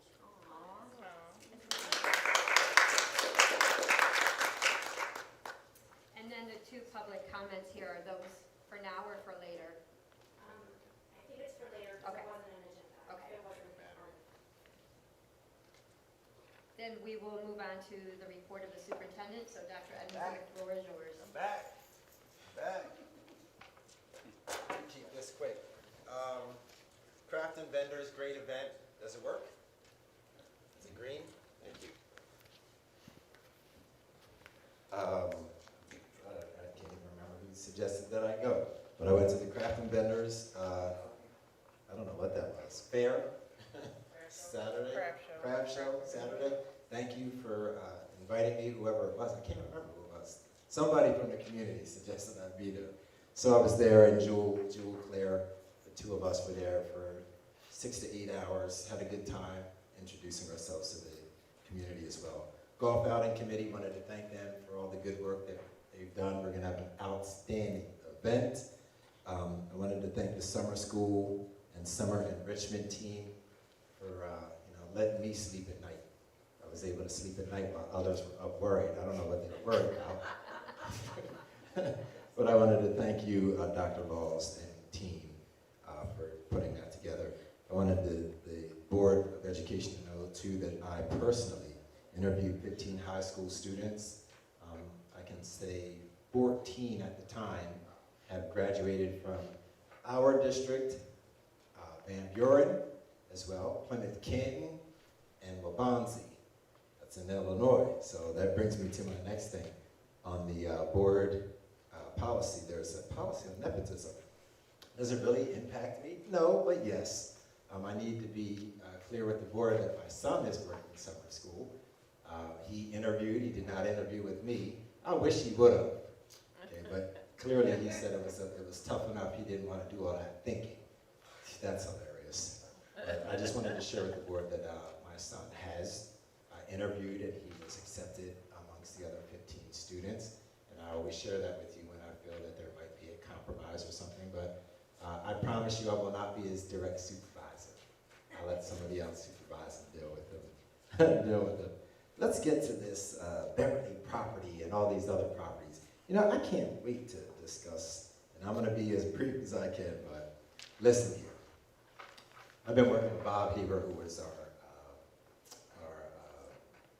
thank you, Ms. Evans, is our realtor, okay, and the board gave me permission to contact our attorney, which I did. Okay? We've had some problems, okay, a bounced check problem. So first of all, I'm fired up. Okay, that'd be an understatement. I'm fired up. So what I did was I authorized our attorney now, okay, to draft a letter and tell the organization that they have until Monday to provide payment, or we will terminate both leases. And I mean it. I mean it. Listen, you gotta know when your checks are gonna bounce. I mean, come on, you should know that. So I'm a little bit disappointed, but they said that they still intend to close in August. For real? That's my response. For real? How is that possible? So I'm gonna, I don't wanna do any more talking about that, but if the board just allows me, 21st, we don't get what we need to then, I'm ready to pull the plug, but the realtor, the attorney has taken care of everything for us. Absolutely everything for us. So I will definitely have a response for you. Trustee Evans? Does that include a deposit, or is that deposit Forfeited. not until, You said forfeited. You said, does that include? I want it all. that's what I wanted to hear. 65 Okay. plus all this other stuff. That's what I wanted to I hear. want it all. Okay, thank you. It is what it is. I'm a little bit disappointed, but I'm also excited that we'll be able to get it done. The Haytime property, we're still working on. We just weren't able to, with the time, we just weren't able, I wanted it done today. Just haven't been able to get it done, but we do have a good faith offer, and you know what that offer is. Right. Okay. I still expect, we had talked about our furniture, our playgrounds. I'd mentioned the weight room. That can still be done with ESSER funds, but that's not how I wanted to do it. It was not ESSER funds. I expected to sell this building, and I still do. I'm very hopeful, but I just need you to know I'm on it. Okay, and I was a little bit fired up today over this. So that's it. I don't have much to say. I've done enough talking, so thank you so much. Dr. Edmondson? Yes. One question about the vendor fair at our table. Were we able to recruit any students? Did we have interest, any enrollment or questions about our district? I will say no at this point. I mean, we ran into a lot of kids, and it's kind of like anything else where, when you walk into, like, when I used to walk into Art Man, I was like, no, man, I'm good. I'm good. You don't have to say anything. Yeah. Just look. So it's kind of the same way that if I say hi or something, and we have literature, like, scared. I was like, listen, we're not trying to recruit you. I just want you to know that we're going to be the best in town. And I told somebody who has a business who invited me, oh, I know exactly who invited me now, whose kids are going to Summit. I said, no worry, I'm not going to sit here. I said, you'll be back. I said, I'm not even going to worry about that. You will. And I told her, your daughter already likes me. I can already tell. She doesn't tell me. I'm a middle school teacher at heart. I already know. So I think people got to see us out there. It was good to have a presence. We haven't been there before. So we have a presence. We also have to do some better marketing in terms of, some of the things that we have are dated. So we need to make sure that everything is updated to our current status, where we are now. We shouldn't be marketing some old mission statement or something old that's been there for 10 years. But I truly thank Jewel Claire for taking that on. She single-handedly took that on and made certain that we were ready for that event. So I thank you very much. Any other questions? Yes, ma'am. I have one more because Sure. you had mentioned the summer school program starting tomorrow, and thank you for all of the work that has gone into that, Dr. Laws. Hopefully you'll be able to sleep in, 8 weeks our program ends. But the question is, because we don't have it on our agenda anywhere, but I've been asked many times over the weekend about our transportation schedule. Do we have a transportation schedule that we'll be posting because it starts tomorrow?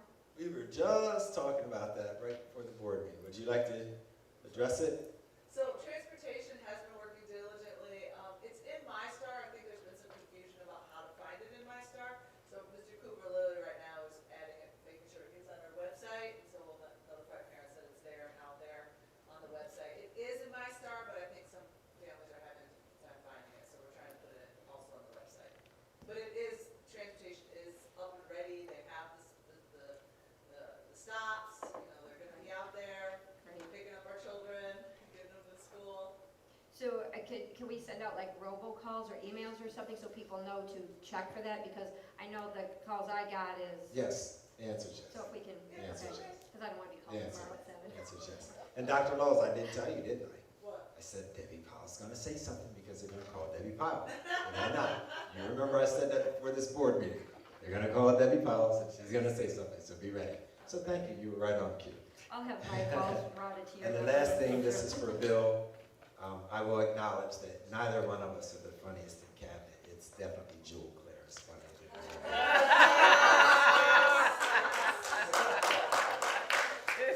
And I shall bow. Thank you, everyone. I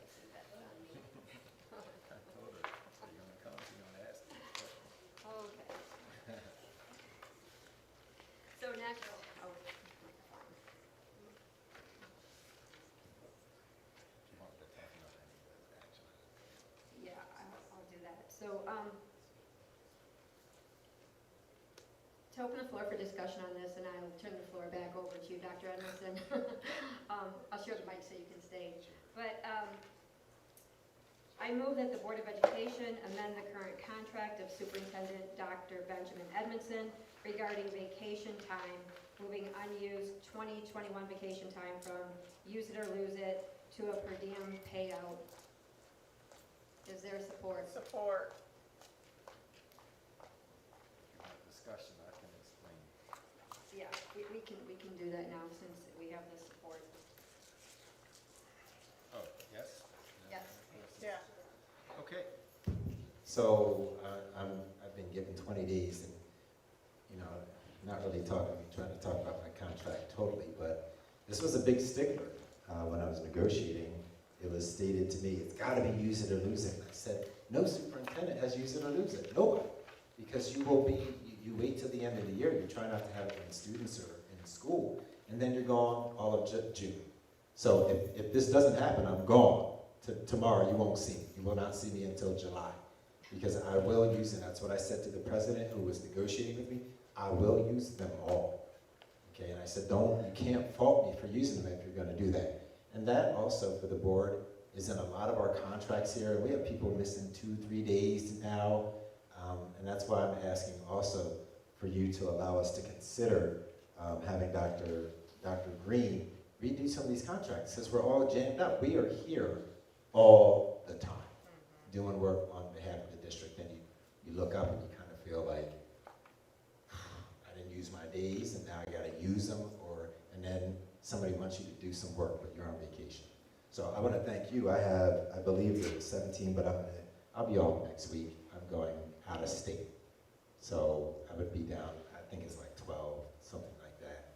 I can give those to you, but otherwise I was not going to return in a moment. So I would like us to at least at some point, even if you decide to open up the contract, that's gotta be changed. But I'll take whatever you can do now for me. So, Dr. Edmondson, I haven't pulled up, in the other contracts, don't they carry over for administrative staff? Some do, but mine did not specifically. Okay. And that was a stickler, and I Because love that was not negotiating, just so that you know, I love negotiating. I do. So that one I lost on it, and I didn't think that would be in the best interest of our district, to have the superintendent be gone for so long. Right, and I'm actually surprised by that, because to my knowledge, yours is the only one that has that language in it. I think, no? Sorry. No. Yeah. It says use it or lose it? Yeah, there's others. In the Okay. county, for sure, Yeah. there's others. Then, yeah, I know that, I don't know why these were done, we should roll those over, but, so, But that would be something, if you decide to open it up again, right, we can have we that need to discussion, do whoever that. your team is, but I'm gonna bring mine. And for all the staff, because we appreciate when people don't take a month off of work. So, okay, 3 days, that's disruptive. it is disruptive. So, okay, so here's the thing that, and I don't know which contracts that pertains to. My only concern would be that. You gotta memorize. Do they? No, This I was- got it memorized. Oh, this isn't yours. Oh, that's not mine. I was comparing to others. So, okay, so what we would, right, what we need to look at is if we pay it out, what other contracts, does that affect? And are we opening that up across the board? Do we amend it by allowing you to roll them over? Well, no, if we pay you out, then we're gonna have to open that up for for other people who have unused time. And I'm fine with that, I just wanna make sure that we do that consistently. Right, And we don't wanna negotiate here, we don't wanna negotiate. No, I'm not at the negotiating, I'm just, table, but right. Also that the superintendent has things that other people don't have. It's the nature of the job. So I have a 403B or a 457, Right. nobody else does. So we're not saying because I have one, everybody else has to have one. But what I would like for the board to consider is to allow Rod Green to come up with something where we do protect their interests, because I certainly want their interests to be protected too. They come back to you all as the board to have your conversation in closed session about what you Right. think about, or give him parameters on what you want for others and me. I'm bargaining on. Are Does there that make any, sense? yes, comments or questions? I forget that, Ms. German and Ms. Kennard joining us virtually, I don't see them, so I forget. Are you still with us? We're still here. I have no questions. Okay. I'm here. I don't have a question, but I just wanted to, Just a second, Judy. Wait a minute, Judy.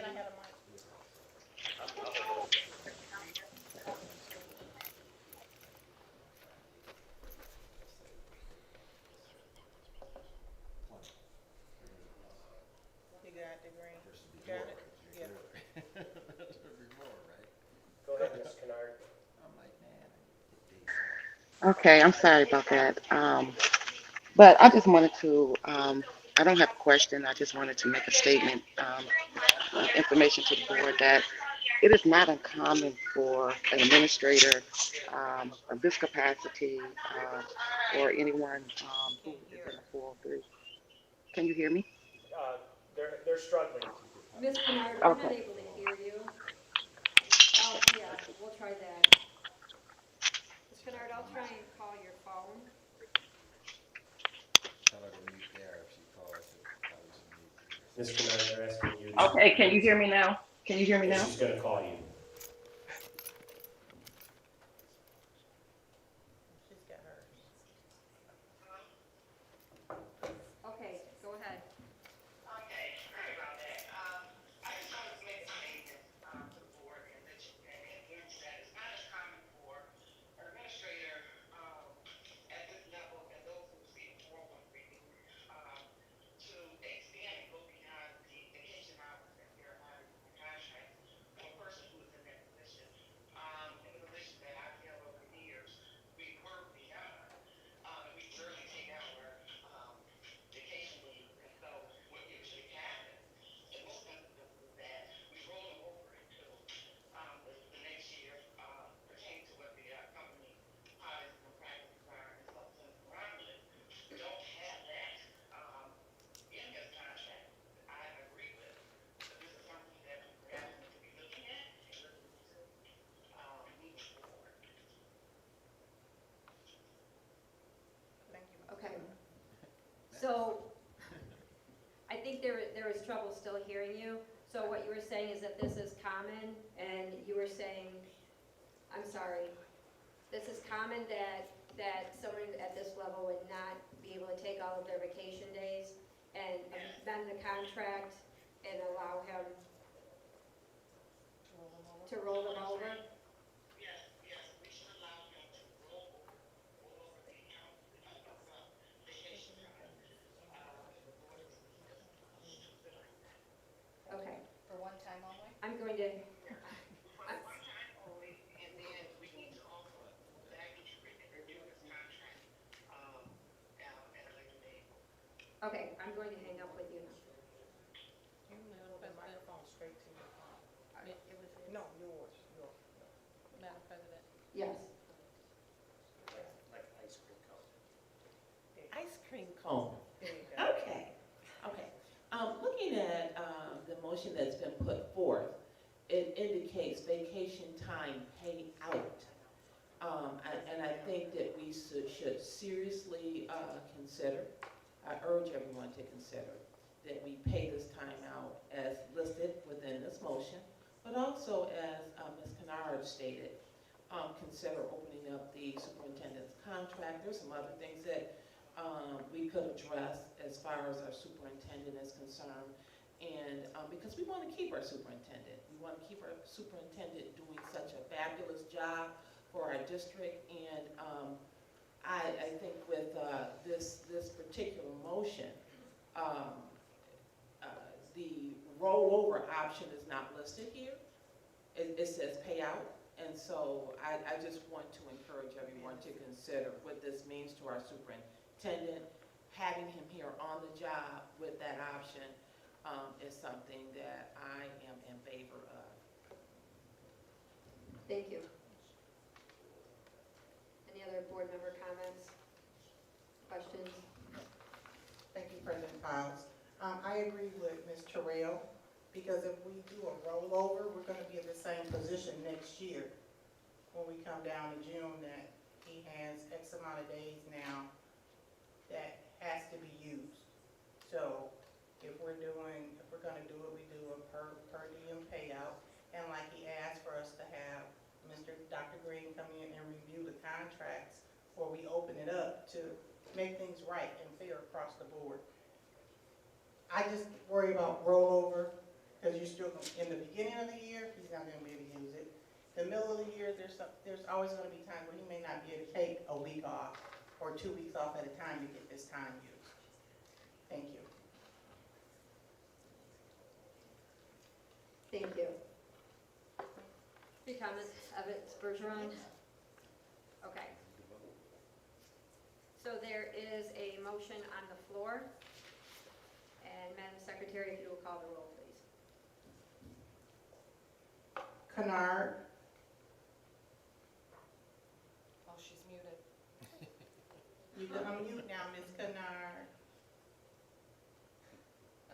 I'll come back. Come back. Ms. German, Yes, I don't think Kennard is on, but yes, I'm sorry. it looks like she left. Thank you. Evans, No. Bergeron, Yes. Terrell, Yes. Wester, yes. Piles,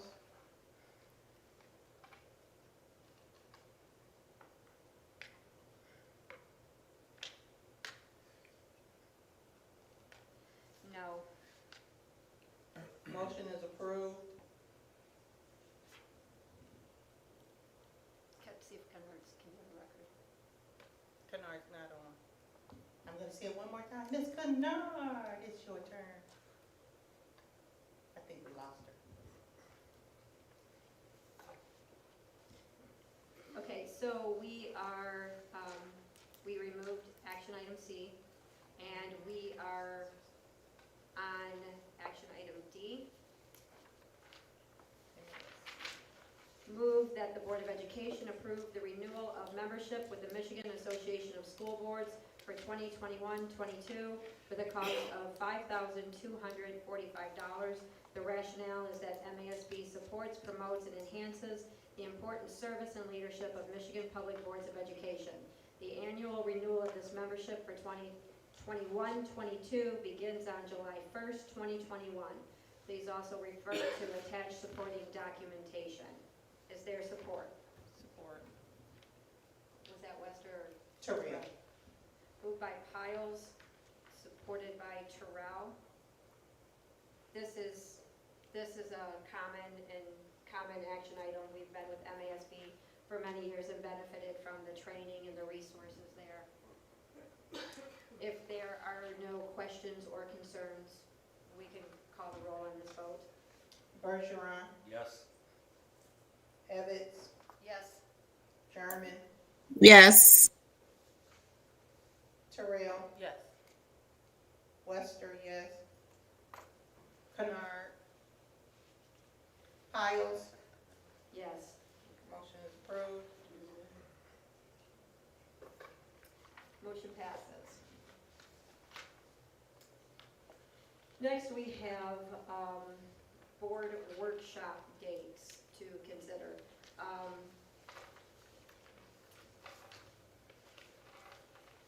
For board members who received an email with many dates, please refer to the motion in today's packet because a lot of the availability was cut down. So I'll put a motion out here so that we can discuss it. I move that the Board of Education approve scheduling a board workshop with MASB consultant Dr. Rod Green as follows. on Wednesday, June 16th, 2021, from 4 to 6, or from 5 to 6, or on Friday, June 18th, starting at 4 p.m., 5 p.m., or 6 p.m. Support. Moved by Piles, supported by Terrell. Clerk, There you go. question on the motion is, in fact, if you pick that, we're gonna pick one of those out of the six. Okay, and when, in fact, will we do that? Right now. No, you're not. Okay, Do you need to call your wife? let's go down. Madam President, is this the same training, that workshop that we went through in December? Yes. And we are redoing it what? Why? We have new board members. Can they refer to the video, to the book? Can they go back and refer to that as a training, as in any other MASB training that you can apply for? Yes, that's on our website, they could. Okay. I just think that we've already been through this with the MASB and Dr. Rod Green, and maybe there's another training that we could get from a different source that might give us different ideas, different input, different avenues to seek.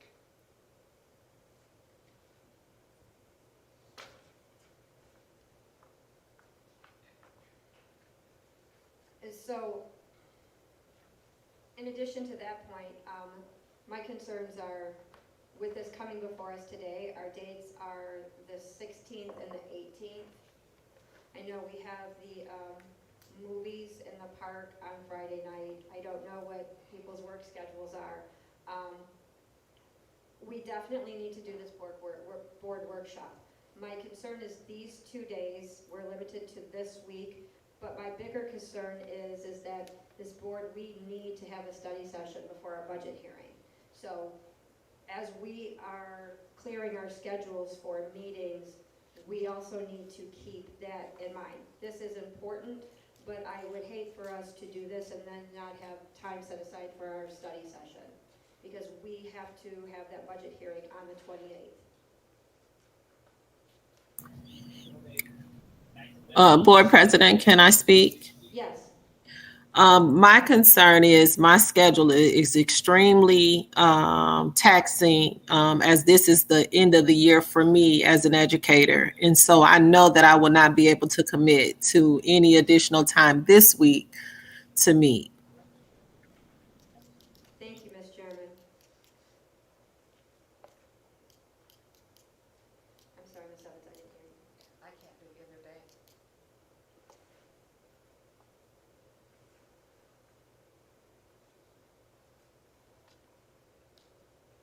I could in fact do Friday, but I can't do Wednesday. Madam President, Yes. I truly believe that this is a necessary workshop so that we can work together to improve things for our district. Relationships and team building, they are essential in us being successful. While I believe these dates are limited dates, I'm only available on the Friday, 5 to 6. At this point, we really do need to consider or maybe stress whether or not there's some other dates that might be available in the very near future, so that we can get this thing together and get on one accord with the focus of what is best for our district, working with our superintendent, and accomplishing those things. Sometimes the paperwork of it all, the busyness of it all, can get in front of us. So I would think Dr. Green is an excellent facilitator, and hopefully we would be able to address this at a very near date. Thank you, Ms. Terrell. I do think it is important, that we accommodate the board. I want to be very clear on that. But I think that we should definitely prioritize accommodating Ms. German and Mr. Bergeron since they did not do this training in December. It is a repeat for us. But there's always new things to learn each time. But I definitely don't want to do this without both of our new board members and us working as a team on this. So we can get with Rob Green, propose other dates. Also, what Ms. Evans brought up as far as, learning, we do a lot of learning from MASB, and I'm one who has taken advantage of a lot of MASB opportunities. But I also, there's value in learning from outside sources, and I know Dr. Edmondson, in one of your board briefs, you talked about maybe having Dr. Coleman come in and work with us, and maybe we could, consider that as an outside learning opportunity. I don't know him, I haven't met him, but I know that he came into a district, $3.4 million in debt, and brought a board together, and they're rolling out great initiatives for students. We might benefit from that learning. We might also benefit from a training that aligns our board and superintendent roles and relationships with our district policy and our administrative regulations, so that as we're doing this training, we're facilitating and aligning all of those things together. But it seems like these two dates, I will withdraw this motion for now, since these two dates that were presented aren't going to work. We consider other times, and also if we want to consider other trainers to work with us, so we're getting an outside learning source. Madam President, Yes. whatever we do as it relates to a retreat needs to be done ASAP before we start getting into the next school year. Yes. This has been asked for several times. I know some people may say it's repetitive or whatnot, but we go to certain MASB classes over and over again, and we learn something new each time we do it. When we look at our new board members, we all need to be on the same page. Yes. We all need to hear the same thing. To move things forward. We are moving forward, and I'm very proud of where the district is at this point. But we need this retreat, whatever you want to call it, needs to be done ASAP. Absolutely. It really does, because it's been asked about, talked about, brought up over just casual conversation. But it really does, so that, we go into this next year, focused, together, knowing what we're doing as a united team. No, we're not going to always agree. We're not. But we have to be able to disagree and get along to move this district forward, and take out some personal things or whatnot. We all make sacrifices. I know I have. We all do. And that is a good point, because this is a priority, and we have talked about it. Again, we want to do this as a board, and we have had our newest board member for less than a month at this time. So to do it prematurely without having all of us together and working toward maximizing the effectiveness of it wouldn't have had the same impact. And now I'm glad we're talking about it. We need to do this ASAP. We need to do our budget study session ASAP. All of these things all of these trainings are going to help us align and make better decisions as we approve our budget and work toward next year. So I will withdraw this motion. I will poll the board. I'll figure out some availabilities, and maybe we can even call a special meeting just to get this going and get this approved, so that we're not waiting.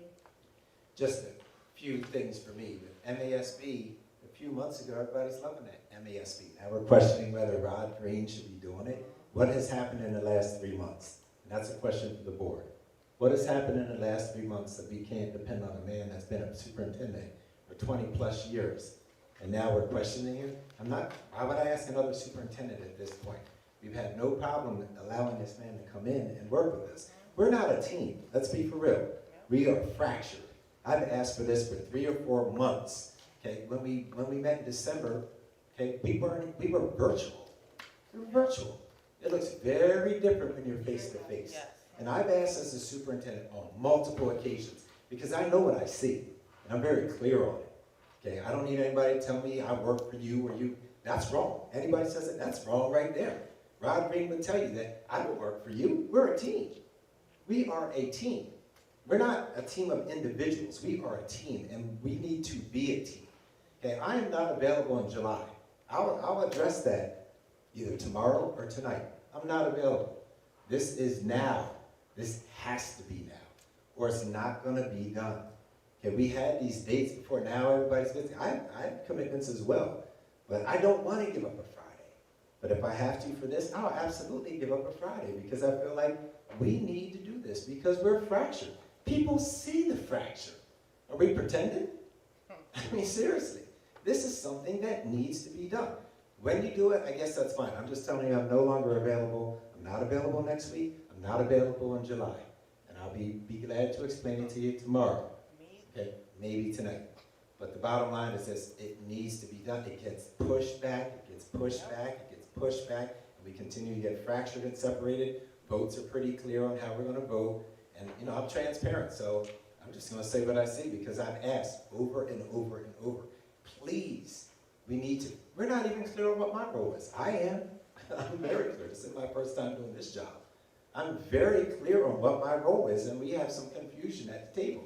So maybe we need MASB and Dr. Green, or choose someone else from MASB. Doesn't matter who it is, but it's MASB. That's the School Boards Association.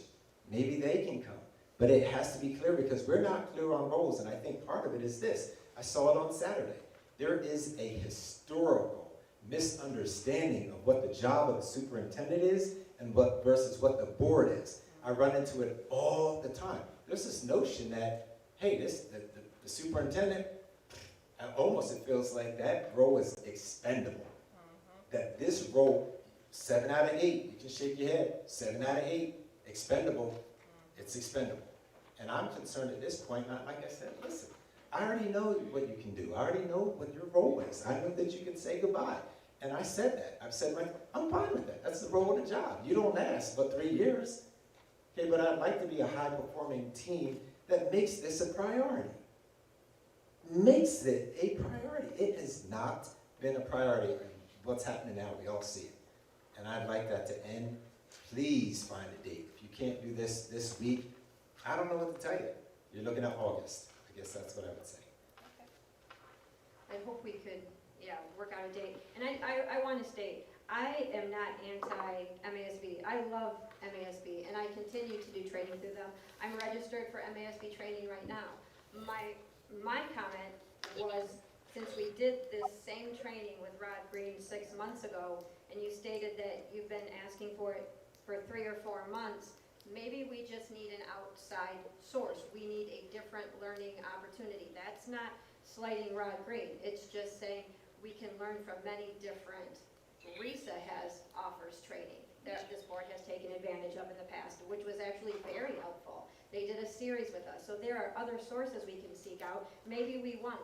But I don't want to just rush and do this and not have the whole board doing it just so we can rush through it and say we did. And so this, I want to be very clear, this is not about Rod Green. This is about Romulus Community Schools. I would also ask, Madam President, was this the first time we identified these dates? Yes. Okay, thank you. I think that there should be some type of time set aside where we can identify a date that's most convenient for everyone. If that means that I can't be a part of it, I'm okay with that. However, I don't think that we should move to have a date this week, and this is our first time hearing about it.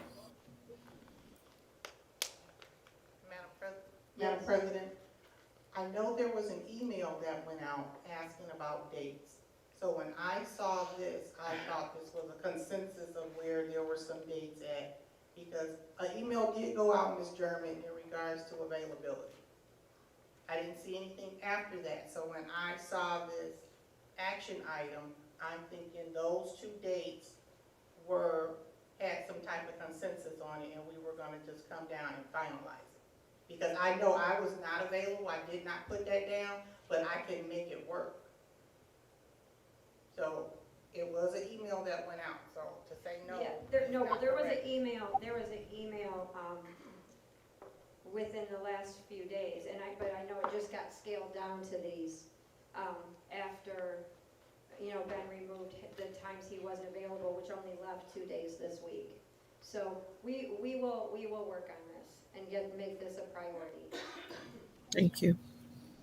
Is there okay, so that motion is off the floor. Is there, I'd like to make a motion that we set a date for a special meeting for a budget study session so that we will be prepared for the budget hearing on June 28th. I'll support.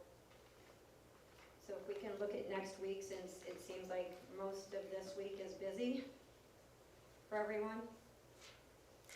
I guess we'll start with Ms. Claire. Ms. Claire. I'm up anytime. Anytime. And I can email you the 4 budgets. Today they're finished. So that's 4, but times 2, because it's the year-end one and the next year one. Okay.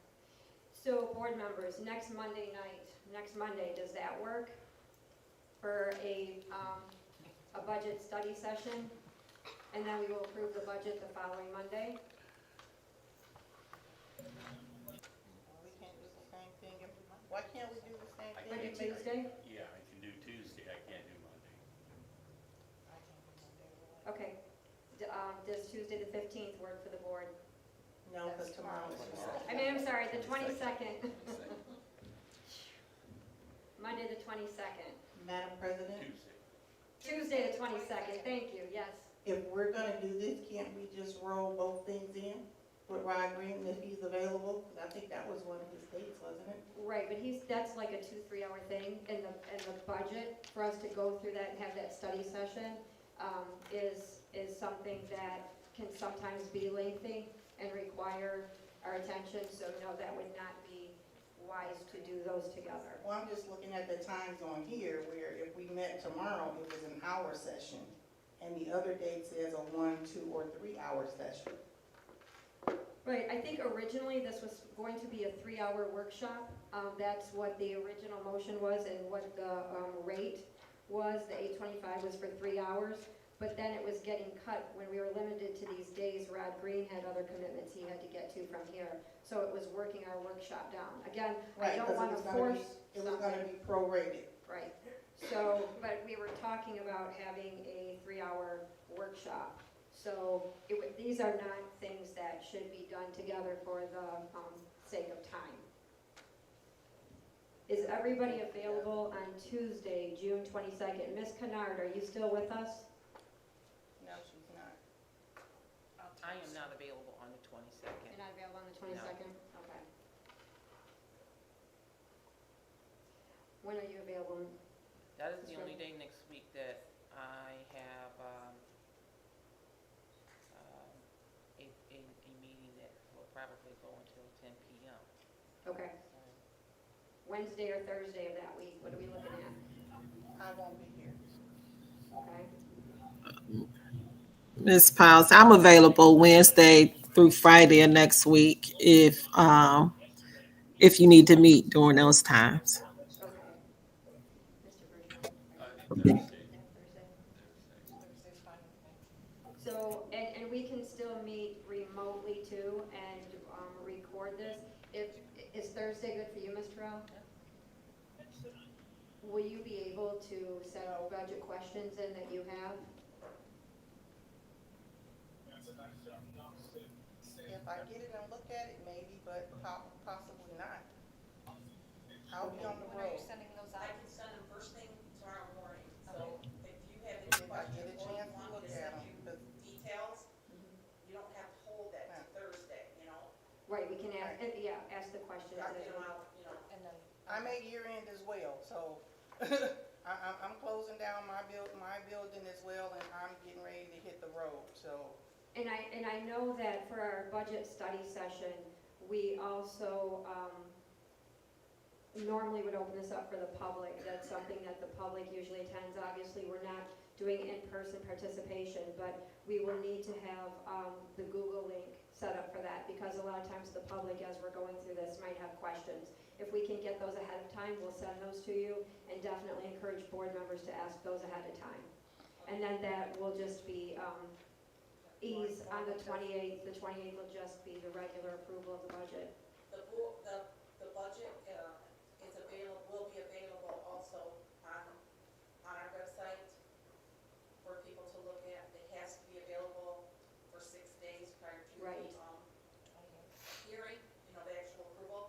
So that'll be on our website. And also, if someone comes in to the lobby, it will be available Good. in paper form, Great. 6 days before the hearing. Thank you The for actual that. approval. And the hearing is on June 28th. Yes, and it'll be in the next two, Releases papers. Papers. Herald. Here, It will thank be you. in the Herald. Okay, so I move that the Board of Education schedule a special meeting on Thursday, June 24th, for the purpose of our budget study session, time is 6 p.m. Is there support? Support. Roll call?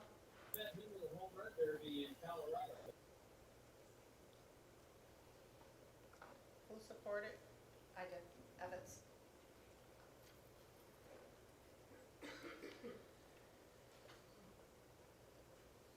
Bergeron, Yes. German, Yes. Terrell, Yes. Evans. Yes. We still don't have Bernard. Wester is no. Files, Yes. motion is approved. Okay, next we have the report of the Executive Director of Instruction, Dr. Laws. Oh, it's an action item. Did you need, I'm sorry, I can read the motion. I'm sorry, I didn't mean to catch you off guard with that. It was just, She can do it, she can do it. I know you can do it in your sleep, right? What's No, the action item? So the action item is, okay, I'll put the motion out there. I move that the Board of Education approve the cooperative education program agreement with Wayne Westland Community Schools with the term of July 1, 2021 through July 30th, 2022. Is there support? Support. Moved by Piles, supported by Evans. You may have the floor. So, my understanding, because this one's new to me as well, that we've had an agreement before, where we have the opportunity to send students to our fellow district that we have an agreement with for CTE. We don't know that we're gonna leverage this, we don't have a specific plan to leverage this for next year. It's just if we decide to make that choice, then it's an option that we have in place now so that it's available to us, but we have not made any plans at this point. My recommendation was that at least we have it in place so that as we start to review, look at where we're at with our CTE programming moving forward, if there's an opportunity, then the same thing can happen as well with other districts. They can make that same agreement with us and send us their students. So right now, it's just important to, have this in place if and when we need it. Do we know what I'm sorry. That's fine. Do we know what services Wayne Westland would provide through CTE if our students are interested? What would they be offering? I don't have a copy of that in front of us. It's whatever programming they have available. So only what they have offered could we send our students. So whatever their courses are that they have. So I'm not as familiar with, what they have, and I don't know if that's listed in here. Yeah, I didn't see anything. Yeah, I don't have it, because also just like us, it changes from year to year in Right, terms of right. what they offer. But it's the same, whatever they would offer to their students could potentially become available to us. But I don't know what their offerings are at this time. And if we offer our CTE services, would it be a conflict of this contract? No, they can do both. Yeah, If they can go you- do it, they go do it. Say it again? I said if they wanna go do Wayne Westland, Yes. they have different offerings than Right. us. But they have a program too, they have a different program. What was say the question So, again? we'll just throw the barber shop out there. They have barber, we have barber. We wouldn't send them.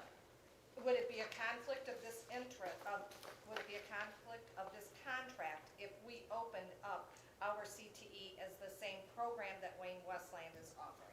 Not that I'm aware of, no. Yeah, Okay. we wouldn't, because when programs are approved, they're only allocated and made Okay. available to districts, and once somebody scoops it up, Yeah. somebody else cannot. Okay, Yeah, very so I good. didn't quite understand the question. Okay, I'm just Yeah. asking the question. No, good.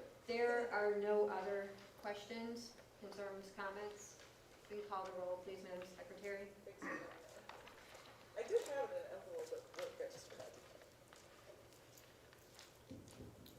Jeremy, Yes. Bergeron, Yes. Terrell, Yes. Lester, yes. Evans, Yes. Piles, Yes. motion is approved.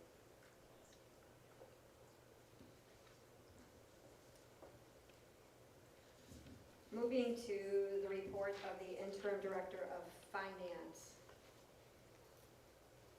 Ms. Claire gave us another motion. I'll read it. We can start with with the FSMC. That is, move that the Board of Education accept the year one contract renewal agreement for the Food Service Management Company cost reimbursable contract with Southwest Food Service Excellence LLC, named as the FSMC for the period of July 1st, 2021 through June 30th, 2022. Is there support? Support. Moved by Pyle, supported by Wester. Are there any board member comments or questions? Ms. Evans?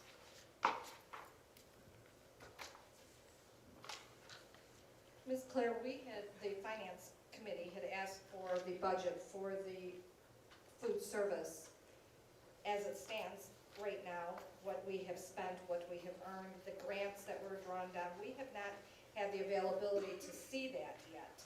And I would just like to know how they provided for us and how our program looks to date with this one-year service that they've provided thus far. Well, it's been a terrible year for them, for us, as far as our food service. The EBT has affected our revenue, and, you know, the kids don't want to eat the food when they can go use their EBT card. So that, every district has affected their revenue.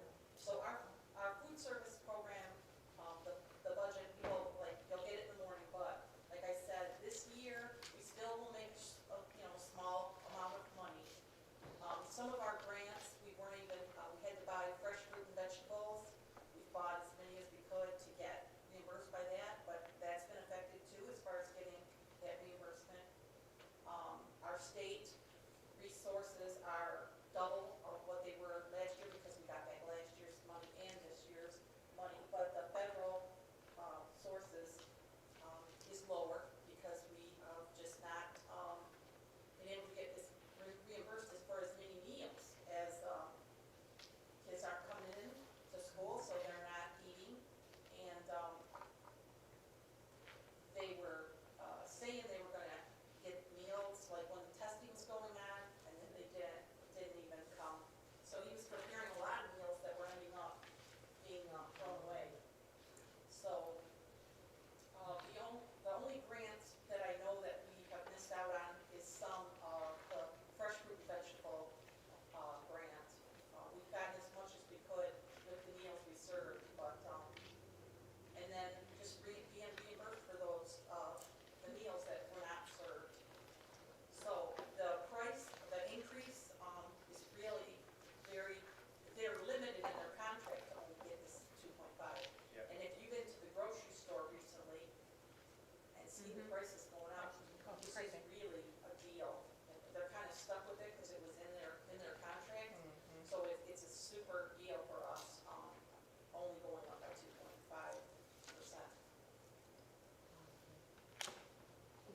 Who is responsible for those grants that were missed? I thought that in the contract, the food service company was supposed to be applying for the grants. So did they not apply for them? They applied for as many as they could with the meals that served. You can only buy so much of it. And our grant that we were received was based on this, everybody eating at the levels that they were the prior year. Okay, because you said a grant was missed. Well, we didn't, yes, it's not that we missed all of it, it's just that We didn't qualify, we didn't maximize. percentage for the meals that we served, we were able to get. Okay, I thought it was missed. No, no, Okay, no. thank you. I can speak a little bit to it as well, if you don't mind. I'm asking questions. Well, we all know the difficulty that the district has had in having no children in person. That has affected us greatly, as Jewel brought out. The problem with that fresh food and vegetables is you have to prepare it and get it out in a timely manner. And so SFE also, they bought higher quality, better vegetables, kiwis, things like that, and tried to get those out so that they could fulfill the grant as much as possible. But almost every district, and you can check this, struggled with their food service program. Even our food service that the city does here has decreased greatly because of the EBT cards and because of other funding where people are able to get food.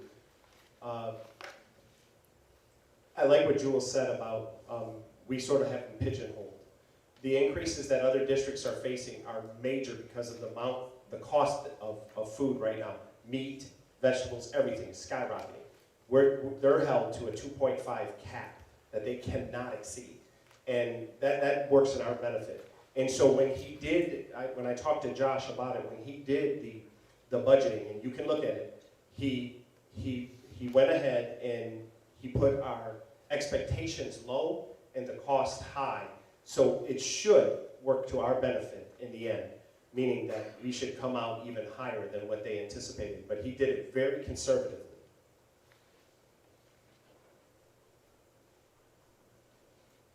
Okay, I promise this is my last question. The lunchroom aids were supposed to be provided by SFE. That has yet to be done. Yes, that is correct. We've only been able to hire a couple. But see, this is the problem in a COVID state. We cannot staff at the current rates, the current pays. Nobody around, our transportation department, our custodial, our maintenance, we are struggling to staff. You know, they're offering, you know, signing bonuses and higher rates of pay. And it was not in SFE's contract. They agreed to do it. It's not in the contract that they would provide lunch aids. I read the contract and I thought it was. No, Angela Rudolph, when she was our finance director, did not take that part of the caveat. I think it was in the RFP, but we did not take that. That's why we've never had them up to this point. Romulus always provided its own through our you guys would know this better. Where do we get our substitute teachers? EduStaff. So we added that to them. We actually kind of forced their hand to try to hire because we needed that for COVID protection for our teaching staff so that they could maintain their prep hours and their lunches. But originally, they were not providing that service and were not required to provide that service.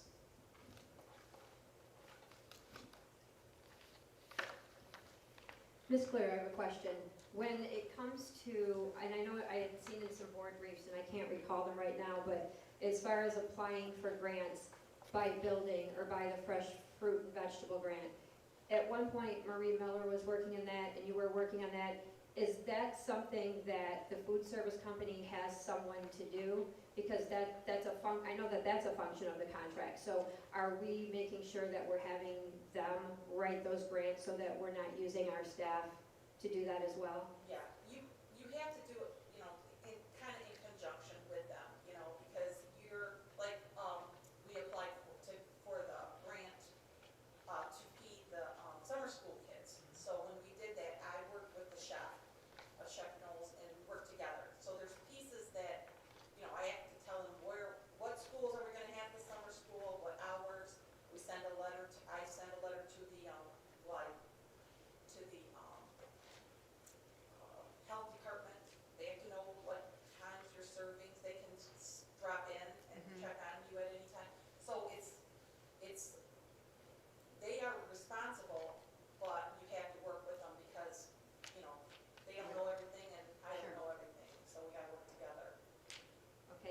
for our summer program, are we doing that under the Meet Up and Eat Up umbrella that the state has for our summer food program?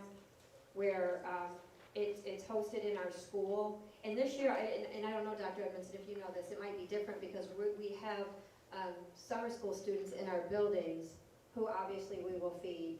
But the summer food program also feeds children 18 and under in the community. They would go pick up food at the school or eat in the school. So are we doing that for the summer, Mr. Garland? We are not. And there's a compliance issue. When you have students in person, there's a place where we can get in a lot of trouble with double dipping. Not that our students would ever do that, but I talked to Joshua Bain and Rachel about it, and there's a serious compliance issue where if you're having food leave the building and students coming in the building, you can't count any of those meals. You cannot count the meals that leave the building. So we would be funding that lunch program free of reimbursement, is what I was told. Thank you for that. So with our summer school program being Tuesday through Thursday, those students will eat well at school. Our students who are not in summer school, will they still be able to pick up food or no? Currently, we don't have that. Okay, they won't. So on Monday and Friday, will everyone be able to get food since there is no school? We have not built that into it. Okay. And we can have SFE give you some more information on that. But again, it's a compliance thing. Being able to feed them and maintain the students that we're having coming in the buildings. Right. I mean, on Monday and Friday, when we don't have students in the building, are we going to still feed our students 5 days a week, like we have done in the summer programs? We are not. At present, we are not. Okay. Because I know that's a state-funded program, you know, so we can be reimbursed for that. I was just wondering, because a lot of people are asking already about if we're feeding students Well, in the we summer. can check into it, but the way it was, because I asked the question, the way it was explained to me is that we wouldn't qualify for that since we already have students. They would not reimburse us for meals since we have students here 3 days a week and we're feeding them. Now, we can get the SFE team involved in it and find out. Okay, thank I you. mean, we can.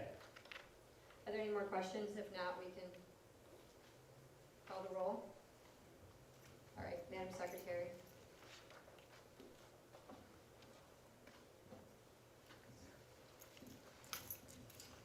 Terrell, Yes. Evans, Yes. German, Yes. Bergeron, Yes. Wester, yes. Piles, Yes. motion is approved. Next on the agenda, the recommended motion is regarding the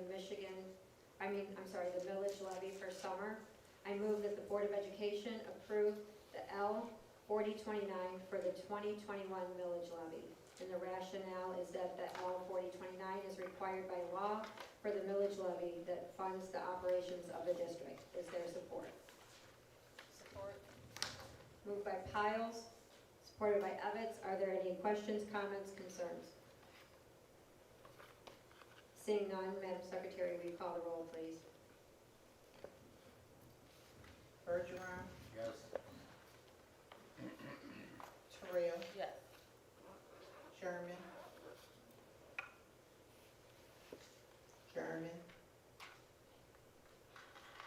Evans, Yes. German,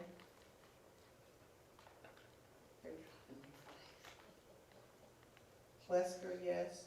German, Piles, Yes. motion carries. Motion carries. German, did you lose her? No. Okay, She's still on there. she's still there. Okay, connections. Next, we have a report of our Human Resources Director. We have the frontline motion. I will read that. Move that the Board of Education approve the purchase of services listed on the presented frontline education customer order form, Q71166 to provide an absence management system, a teacher evaluation system, and a system to monitor 504 compliance from July 1, 2021 through July 30th, 2024, for a 2021-22 total cost of $28,644. Is there support? Support. Moved by Piles, supported by Evans. Ms. Hazlett, is there anything that you want to add to this other than we've got extensive information here? Yes. Really, the only other thing that I would share with you is that this is part of a streamlining solution in terms of trying to improve our ability to manage those transactional kinds of activities that I spoke about during the presentation earlier. So I'm looking for the board's support for this. Question? Madam Secretary, can I? The bottom line for this purchase, bottom line, is $2,667 increase to the budget. 2,600. 67. Yes. And that is not per year, that is a total for this program. That is the cost above what we're currently spending. Correct, so it's an Right. increase. So we look at, right, what we budgeted for, Okay. and then this is the additional cost for that. Perfect, thank you. Extreme. Right. There are no questions, comments, concerns. Madam Secretary, will you please call the roll? Terrell, Yes. Bergeron, Yes. Evans, Yes. Jeremy. Yes, I'm here, Mom. I was here. My mouse tap froze. Sorry. Wester, yes. Piles, Yes. motion carries. Next, I move that the Board of Education agree to employ Cynthia Morrison as Administrative Assistant to Executive Director of Early Childhood through 12th grade instruction for Romulus Community Schools effective June 7th, 2021. Is there support? Support. Moved by Piles, supported by Terrell.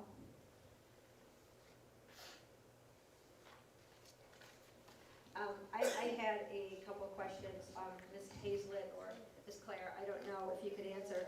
So, normally what we would do is the contract would be written up and it would be in our board packet, we would review that and then, approve the contract.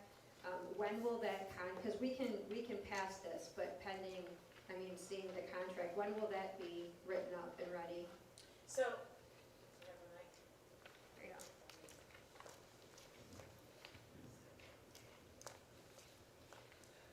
stand in the appropriate place. So this is part of what we've been working on with Dr. Rod Green in terms of looking at central office and at looking at all the employment contracts when I reviewed them and seeing a variety of how vacation days and sick days were allotted and carried over, and a lot of different parameters around that included in different employment contracts, and wanting to bring some consistency to that. So working with him on that so that we would really be generating a handbook, a non-bargaining handbook that would articulate what all of those benefits are, how jury duty would work, bereavement leave, et cetera, which hasn't been necessarily addressed in all of those employment contracts. So I'm in the throes of working through that with him, and then we'll be issuing employment contracts that would be aligned so everyone's employment contract would reflect the similar things. And then your benefits, your time off, those things would be all encompassed in an unaffiliated handbook that would articulate those. Thank you, thank you. And my last question was, I know in the job posting there was a salary range, and then in the offer letter, the offer was slightly higher than the range. So, if you could just quickly tell us, yeah. Yes. So that has to do with knowing that where we were starting similar to all of our other labor agreements, that we were a little low with respect to that. We don't plan on making any improvements to that salary, so that was really a salary in anticipation of what we think we're going to be able to put in place for all of our employees in those positions. So it's less than $2,000 over what was posted at the top of the range. Right, thank you. Are there any other questions? Thank you, Ms. Hazlett. Seeing none, Secretary Wester, will you please call the vote? I'm sorry, can you repeat the motion because I don't have a topic sheet? It's the one that's in our board packet, we just had to pull it out from the consent agenda. It's moved that the Board of Education agree to employ Cynthia Morrison as Administrative Assistant to Executive Director of Early Childhood through 12th grade instruction for Romulus Community Schools effective June 7th, 2021. Thank you. Dr. Laws has some help.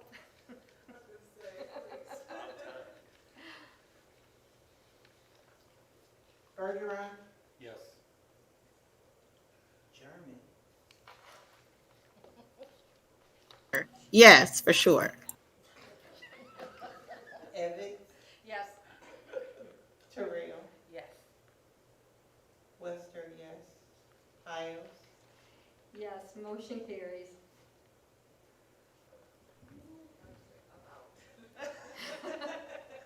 Next, Mr. Garland, you are up. Come with, or? Because we're gonna tag team. It says both. You gotta do both? Yeah.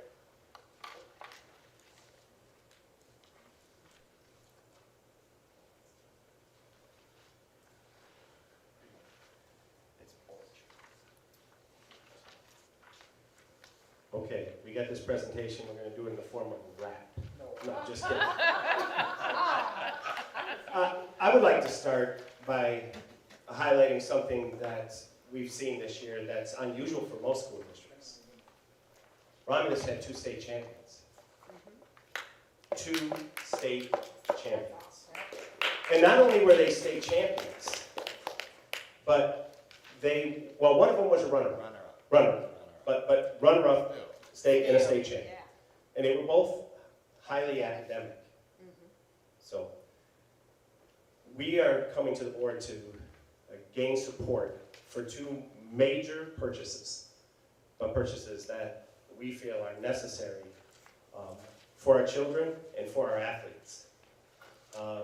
The first one that we'd like to talk about, I know it was tabled as far as us accepting it, would be the weight room. And so we sent you guys a packet. I know you got it late, we got it late. We had an original packet that was revamped because we decided to move it because we really want to drive home our CTE program. So we moved it to another location. So we kind of, well, not us, Ben really put his feet to the fire and made him get the new packet to us as soon as he could. If you have any questions about it, and I will let Dave speak to anything he feels is necessary, but if you have any questions, maybe we can answer them for you. Concerning the weight room first. Well, I wanted to go into the location of it. Okay, the original idea of the CT room was to use the weight room was to, in the wing of our CT where the current weight room is. And that just recently moved there, maybe 2 years ago, at the high school.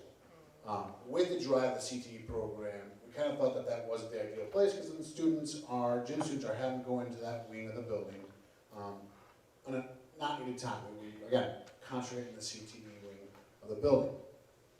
The current location that we're looking at are 2, I'll say, underutilized rooms that are behind the gym that both the boys and girls locker room have easier access to. And we're looking at including the 3rd room, which right now, is, in my department, we've actually taken a little bit of a hit, but we're willing to do it because the tech office at the high school, a lot of our storage is there. We have the ability to move, so it's easily capable of doing that.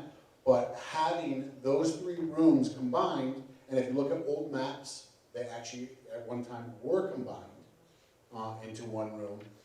But now that gives access to a weight room right by the gym, right at the atrium down there, and in the corridor down there where it's actually a double door to go in there. If you look at the renderings in the drawings, I'm trying to think, did we provide those? Yes. They Okay. were sent to them late though. They didn't. I don't think Okay. they received them till Friday or late Thursday or Friday.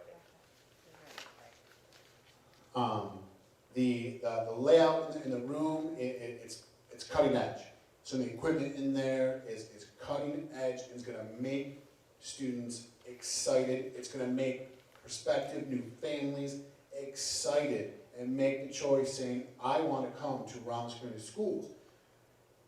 Because in reality, that we bring 1-2 students a year with this. You gotta think about how that starts for our school and our high school with being a driving force, the key aspect, of our school district in recruitment.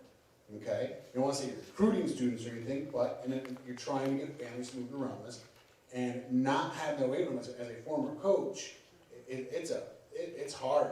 It's hard to develop a program, develop these student athletes without the proper equipment. And this is just one aspect that we'd be able to develop those student athletes, to draw those students into Romulus. That might be in that fringe of saying, hey, I'm moving to Western Wayne County, the destination. Okay, do I want to choose Belleville? Sorry. Do I want to choose Romulus, Taylor? And the choice is, hey, I'm looking to try to get that, that scholarship, and this weight room is going to help me achieve my goals. Trust me, the images in there, this is key. Again, as somebody that was a college athlete, that was a coach, at a little bit of a high level, okay, it's going to be a draw. It really will be. And one more thing, I'd just like you all to think about what psychiatrists and wellness centers are talking about right now. They want kids exercising. They want them getting excited about wellness and being healthy, especially after COVID. So this is a little hug from the board, if you will, on our kids, and hopefully a draw, like Mr. Cooper said, a draw to other communities to bring kids back to Romulus. So I know that's not an action item tonight, but you guys wanted an update. So are there any questions? Do you have any questions about it? I mean, I don't know if you had a chance to look at it. I know how busy you are. I have a question. Sure. The weight room, so are we starting off using this as part of our sports program practices, or will it be utilized by other student groups, whether it's gym or other? This will be the Romulus High School weight room. It'll be for every sport, but every student will have an ability to be trained in. And that's why the location of where it's at is going to be a key aspect of that, because it is right there in the gym with a quick, easy access. It's right there for both the girls and the boys' locker rooms to be able to have quick access to it. Because again, the distance that they have to go, the boys, the girls to the weight room, even the old weight room that UCF says, that's a hindrance. You don't want those students walking there, because that students are going to be students, kids are going to be kids, and things can happen. The student all of a sudden walks and disappears. Okay, this will help actually coordinate that into a better location, to help the teachers in that aspect too. And then, again, the rendering's in there. I want to say it's stressed to you too. It's not just a weight room. It's a weight room / conditioning room. What we're looking at doing in that room. So much. So if a student is not involved in the sports program, is it still open to them, right? Oh, absolutely. Gym teachers will utilize it on a daily basis. Right. I'm sorry? Physical education. You know I'm We don't think. Yeah. Ben will be in there, because he's gonna have to beat our state champion next year, because he's taught That's some. right, then You take could beat him in 200 relay. Yes, Miss Evans? Me. Trustee Evans? Yes. So in your, thank you, in your document, the motion, it says that you have a choice of how this is going to be supported, how it's going to be paid for, either sinking fund, SR2, or general fund, possibly with the sale of the RCS properties. And my question is, it's roughly $188,000. Okay. So what is the likelihood of it being able to come out of SR2? Or Dr. Edmondson, we were talking about the Beverly property covering this, correct? The Merriman covering the playground. Okay. So hopefully, it's gonna be a go-fish situation where we get to choose where it comes from. Okay. That's what we're really hopeful. We're not absolutely sure that the weight room can come out of ESSER, but they are talking about about wellness areas and playgrounds. Right. So to me, that would feature right into that. But regardless, you know, we want to support it in some manner. Right. And if our realtor, Dr. Edmondson, can finally seal the deal, we'll be good to go. I mean, that property in Hayti, I don't know if any of you remember, other than Mr. Bergeron,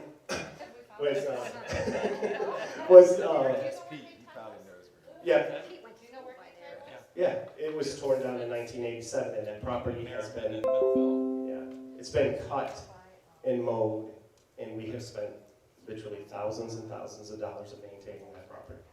It's time to let it serve us. So there's some visualization for you. I'm going to let Mr. Cooper do this part before we get into playgrounds. So if you look at that, there's already an existing door entrances here. This is the atrium corridor with the entrance, be able to come in there with it. All the flooring is a rubber surface flooring to help protection. Even the lined field there to help with the conditioning. There is a cinder block wall right here, but with utilizing this room as being more of the lifting. And if you look at this, you're looking at 8 stations in there. They are multi-use stations. And again, on this side, it's going to be more of the conditioning. This is just the first rendering. Not saying this is fine or anything like that. Kind of go along into the flooring, to the cost. You see that, you know, the high school logo being integrated into it. Let me get to. Is that the pictures? Yeah, we do. I mean, here's some actual photos. So of the equipment, you know, part of it and everything. Again, making this exciting for the students. Could we go by to anywhere and get, you know, off the rack equipment? Yeah, we could. But in this day and age, you got to draw the students in. They want to see the excitement, and this is there where even our weights are going to be our brand, getting everything out there to show, you know, what we're trying to do. Getting the Eagles logo as part of into the equipment, you know, with it. Again, first renderings here with what the possibilities are. That's just the information on the manufacturer. But again, seeing everything that, you know, looking to put in there, getting excitement into the system. After trustee, I'll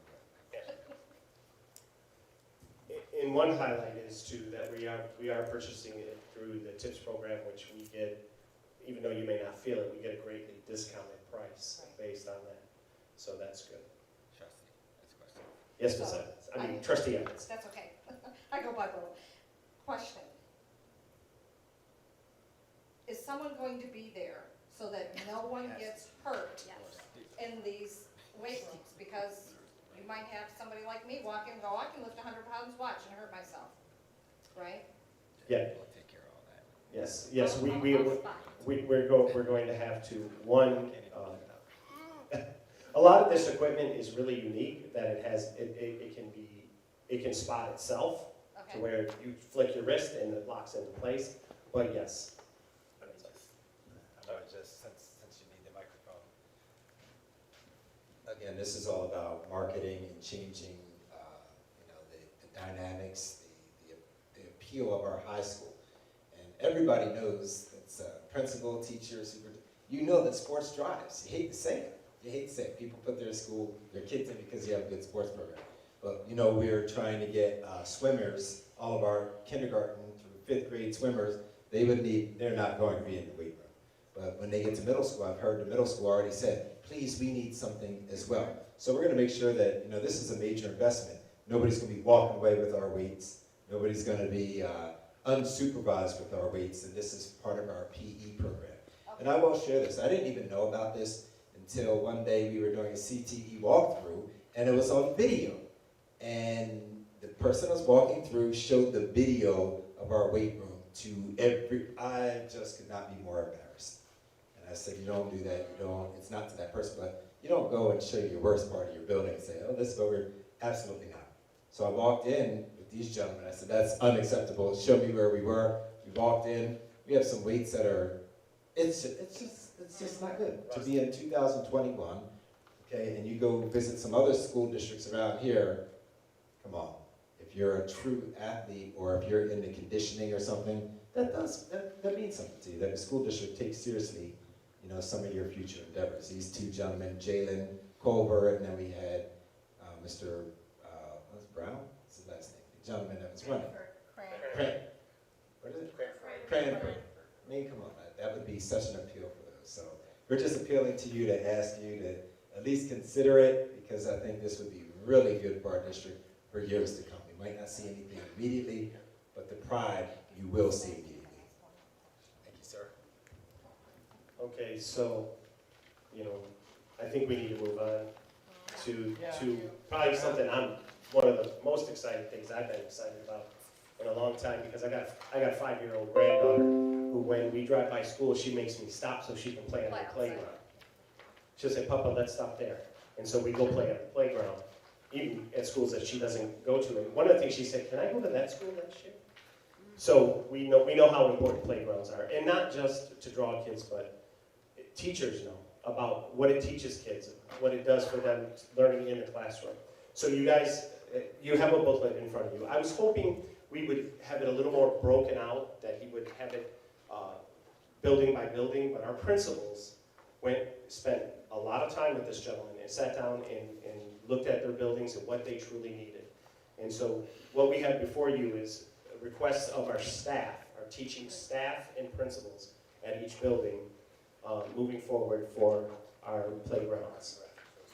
So I say we just go ahead and vote yes. One question. Trustee, yeah. Let me put the motion on the floor so that we can discuss it. Oh, So I sorry. move that the Board of Education approve the purchase of all presented playground equipment and services for playgrounds at all elementary buildings and our preschool building for a total cost of $741,402. Support. Okay, go ahead. Okay, there's a note at the bottom of the quote. Yes. That says pricing does not include removal of any existing equipment or hard surfaces, site work such as pit excavation, drainage, or utility. Who is going to do that?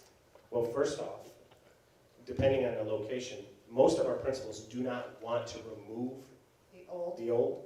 They like, well, there may be some, Dr. Edmondson, but Some worth saving. You're gonna drop that on me now, like, really? see, I got my secrets from him too. But most of them want more equipment, and then for us to replace a few pieces, you know, do some painting, you know, those type of things. But there could be some site work. There could be some limited site work, but we looked at most locations and there wasn't a lot. And that would be something that we could do through one of our companies. We could hire it out so it wouldn't add to that. And that ultimately could be charged to the sinking fund. Dr. Edmondson. I mean, I'm just finding out, and that's fine. There's no way that I would put old stuff next to new stuff. Okay, as the president said, that's like getting new furniture and putting it with your old carpet. Something we didn't do at central administration. If we could, I would just please consider pulling that so that people can see the new and not the old. We'll sit down with our principals and we'll do our best to agree. I'll vote that. We'll do our best to get them to agree with us. But there's some dynamic playgrounds out there, especially we have so much special needs at Mark. There's some things that will be so inclusive to kids. Kids who are in wheelchairs and that, who don't get to readily play on playground. So, After that, now let's vote. After yeah. Now, do we have, this is something I didn't know we had a situation before, do we have to have annual inspections on this? Yes, absolutely. So what we have through Maisel, we have Yvette Augustine, who is a certified playground inspector. We had ours done last year, and it'll be due this summer, so Yvette will do it as part of our Maisel contract. So we will do that. So we're gonna be inspecting the old stuff? We will, We I'm- will, well, we This is have, this summer, so I didn't yes, know. we will have to do that. And then every year we inspect. Yeah, and then every year, it's an annual inspection. And the custodians are, and the maintenance team, as they are out mowing and that, they are told to look at the equipment, check things, see if there's anything wrong with it. I mean, sometimes you'll go out there and the top of it'll be on fire. It happens, teenagers, you know. And what, yes, teenagers enjoy the playground equipment as That's much correct. or more so than elementary students. When are we looking at the completion date of having these installed? I'm hoping, if we can get this all done, we're hoping, you know, at the latest, mid-fall, everything should be done. But the reason why we came to you so soon without, you know, giving you more time is everything is purchase sensitive. Because this is about to go away and the new pricing is coming in and you know what's coming because everything is escalating. Aluminum, plastic, and that's all this stuff is made out of. So this pricing is current for this year, but real soon. Boom. Okay, are there any other questions, comments, concerns? Seeing none, we can go to the vote, Madam Secretary. German, Yes. Bergeron, Yes. Evans, Yes. Terrell, Yes. Webster is yes, Piles, Yes. motion is approved.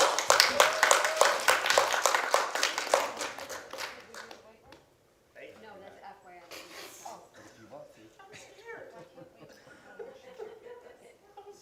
I have a question, Mr. Garland, Mr. Cooper. You already voted on it. On the weight, He said it's already voted. I know, right? If, when the weight room is approved, what is the time frame for that? Similar. Fall? We're looking, it'll be, if, again, there's so many problems with the logistics of it. But we're gonna push them to try to have it in by early to late to mid-fall is what we're gonna push. If we vote on that tonight, could we go for pushing them for early fall? We could push real hard. I'll make that call. Ben is, you think he's tough on you? That's not true. You're crazy. Vendors? Because one thing to think about too, and is, a lot of it is just getting that equipment. Yes. Once we get that equipment on site, then Then they can install. Yeah. They and, need you know, truck drivers. fall That's into a that. part, that's a Yeah. part of all the problems. Not enough CDL drivers to Yeah. do this stuff. Yeah. We would make a phone call and try to get things as quickly as we can. Bill said he'll go drive himself. But he would. You get this vote now, but we'll be happy. We'll be thrilled to get this vote if you want to put that through. I think Bill would cry. No, I would. Seriously. You guys need tears? I would. Happy. No, yeah, that would, You had that trustee would Evans be, bring it up. Maybe we should vote on it. she read all the fine print, right? Go. Let's do it. I do not, okay, I know that is in here somewhere, I don't see it. Does somebody see the motion in our email? I sent yesterday. I know it was informative, I don't know. Oh, here it is, right here. Okay, read it, here, Got it. go ahead and read it, Sue. Just use the mic. Make sure you This would be a stunner to leave. Move that the Board of Education approve purchases of a RHS weight and conditioning room redesign as per the following two estimates for the total of $188,778.13. One, PLAE estimate number 66044/flooring, $63,031.11. Number two, PLAE estimate number 64347/equipment, $125,747.02. Support.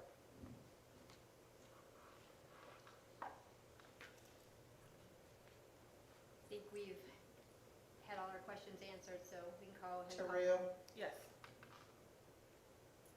German, Yes. Bergeron, Yes. Evans, Yes. Webster, yes, Piles. Yes, motion carries.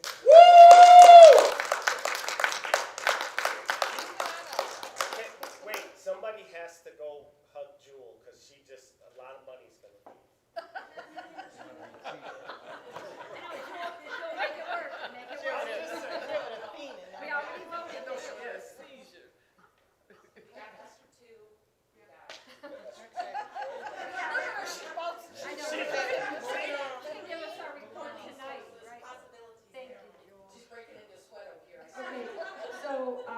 report of the board subcommittees.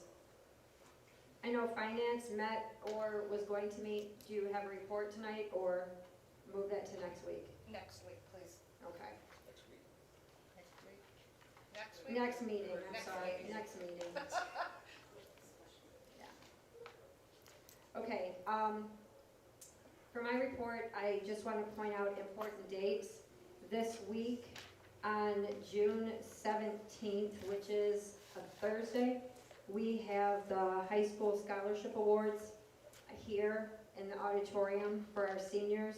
That is Thursday, June 17th, from 1 to 2 p.m. On June 18th, Friday night, we have movies in the park at the Historical Park Pavilion.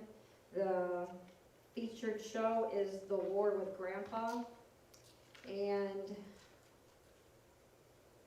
we have MASB Summer Institute is coming up August 6th through 8th, and there will be CBA courses offered, but there are also 2 general sessions on the first day on August 6th, and they're very good and informative topics. We have in the morning session, Positive Outlook, Building and Preserving a Positive Culture, and then the afternoon session will be Legislative Update, Board Behavior, and District Success. And MASB brings in great speakers for those. So if you are available to do that, I would encourage board members to get with Paul and sign up, and also look at the CBAs being offered. And then the last thing that I had, excuse me, was MASB has standing committees, and they are looking for board members who are interested in serving. The 3 standing committees are Government Relations, Resolutions and Bylaws, and the Legal Trust Fund. And anybody who is interested in serving on any of those MASB committees, email Cheryl Huffman before June 30th. And that is all that I have. We have communications from the public. Sarah Carter? Give her a mic. Here you go, girl. Thank you. I can take this one. Oh, the cordless one? Okay. While she's getting ready, the library is kicking off their summer reading program, so tomorrow from 5 to 8. Sorry. 5:30 we'll have a booth there too. Oh, okay. I'm good. Okay, good evening. First of all, thank you for opening the meeting. I've been trying to come a couple meetings now. I feel like it's a little bit like trying to get into Fort Knox, trying to speak at the meeting, but 3rd time's a charm, so I'm here. Thank you. For those of you that don't know me, those of you at home, my name is Sarah Carter. I've been a teacher in the district for 20 years, and I'm also the Romulus Education Association president. Unfortunately, for the past several years, the norm for Romulus educators has been picketing, wearing orange, hostile board meetings, negative social media posts, mediators, grievances, expired contracts, non-competitive wages, lawsuit threats, tears, anger, and staff feeling undervalued and unappreciated. I, along with so many other teachers and staff members in this district, were staples at every board meeting. Attending school board meetings was the only way for us to be heard because no one at central office was listening. But this year has been very different, not just because of COVID, but because of the relationship that the REA and central office administrators have been building together. Thank you, Dr. Edmondson, Margaret Hazlett, and Dr. Laws for being willing to change the dynamic. I've been bargaining contracts for over 10 years, and this year was by far the most collaborative experience I have had when it comes to contract negotiations. Dr. Green and Margaret both were knowledgeable and understanding to the many issues that were brought up. Margaret and Dr. Edmondson have been collaborative and solution-driven. Although we don't always agree, we are able to have open communication about many issues, which has led to a great deal of growth and trust on both sides. So again, I thank you for voting for our contract. I look forward to working together to move our district forward. It truly is a new day in Romulus Community Schools. Thank you.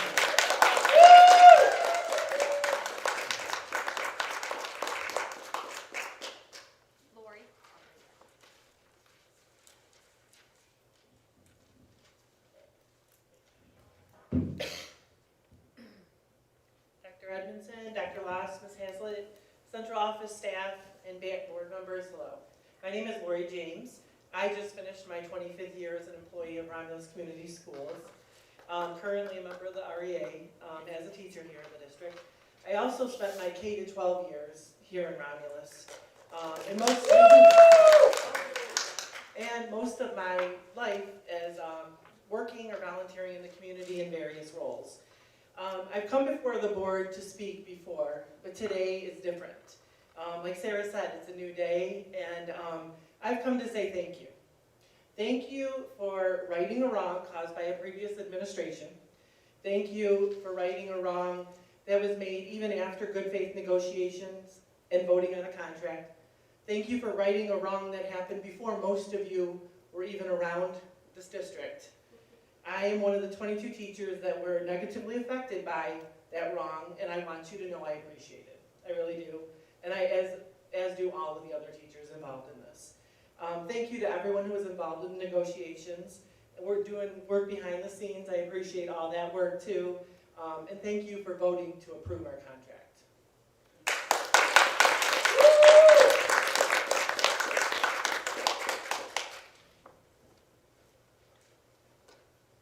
Mr. Cooper, do you have any comments? There are none. I have one from Judy Careton, Amari Free. Hello, my name is Judith Careton. I am the parent of Amari Free. I first want to apologize that I am not there to read this letter myself, as I am dealing with a family crisis and currently sitting in Henry Ford Hospital right now. I'll start this letter off saying how I am proud of my Romulus School District, but I am not happy with one particular person. It saddens me that I have to address this, but if it happens to one kid, it can happen to many more, and I would like for it to stop now. I was at the art show this past weekend with my 6-year-old. I had a shirt on that clearly states who I support for mayor of Romulus. As my son and myself approached the Romulus table that was there, you asked myself and another person that clearly had on a t-shirt that stated who we were going for, and you asked us why are we not going for the other mayor and pointed at the signs of another candidate. During the same conversation, you began to have a conversation with my 6-year-old. You asked him 3 questions: what is his name, what school he goes to, and what grade he's in. After each question, I repeated them and asked my son to respond clearly. At that time, the clues did not come to you that my son may have had some verbal issues. The next statement that you made is the real reason I am here. You said, and I quote, "You must be a Summit kid because Romulus kids are not shy." Well, I am here to tell you my son has a speech disability, and that response that you gave was sharper than a knife in any drawer that I have in my kitchen. Let me break that down a little bit farther. I have a son that's in the shell when it comes down to his speech. He doesn't like to talk at all because people don't understand him.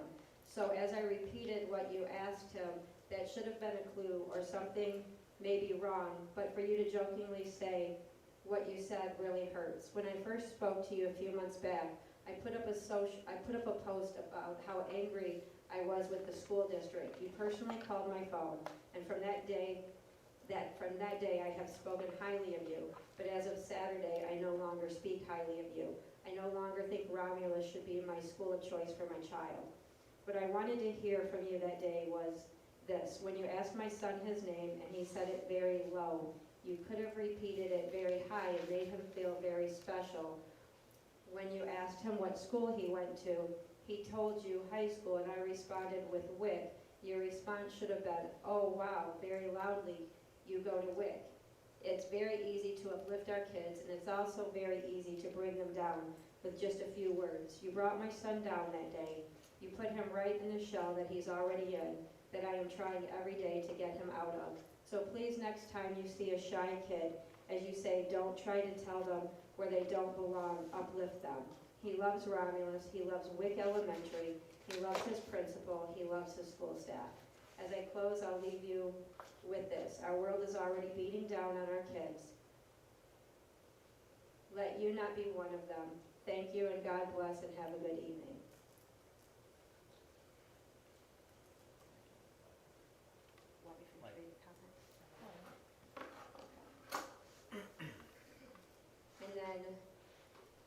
Dear Board, I overheard some comments this weekend from the superintendent at an event where he was clearly representing our district. He told a child to enroll elsewhere because we don't do Chi and Romulus. He criticized the child and his mom, for wearing a particular shirt, and literally said they should be wearing a different one. They were political. He wanted the other guy. Is the school board aware?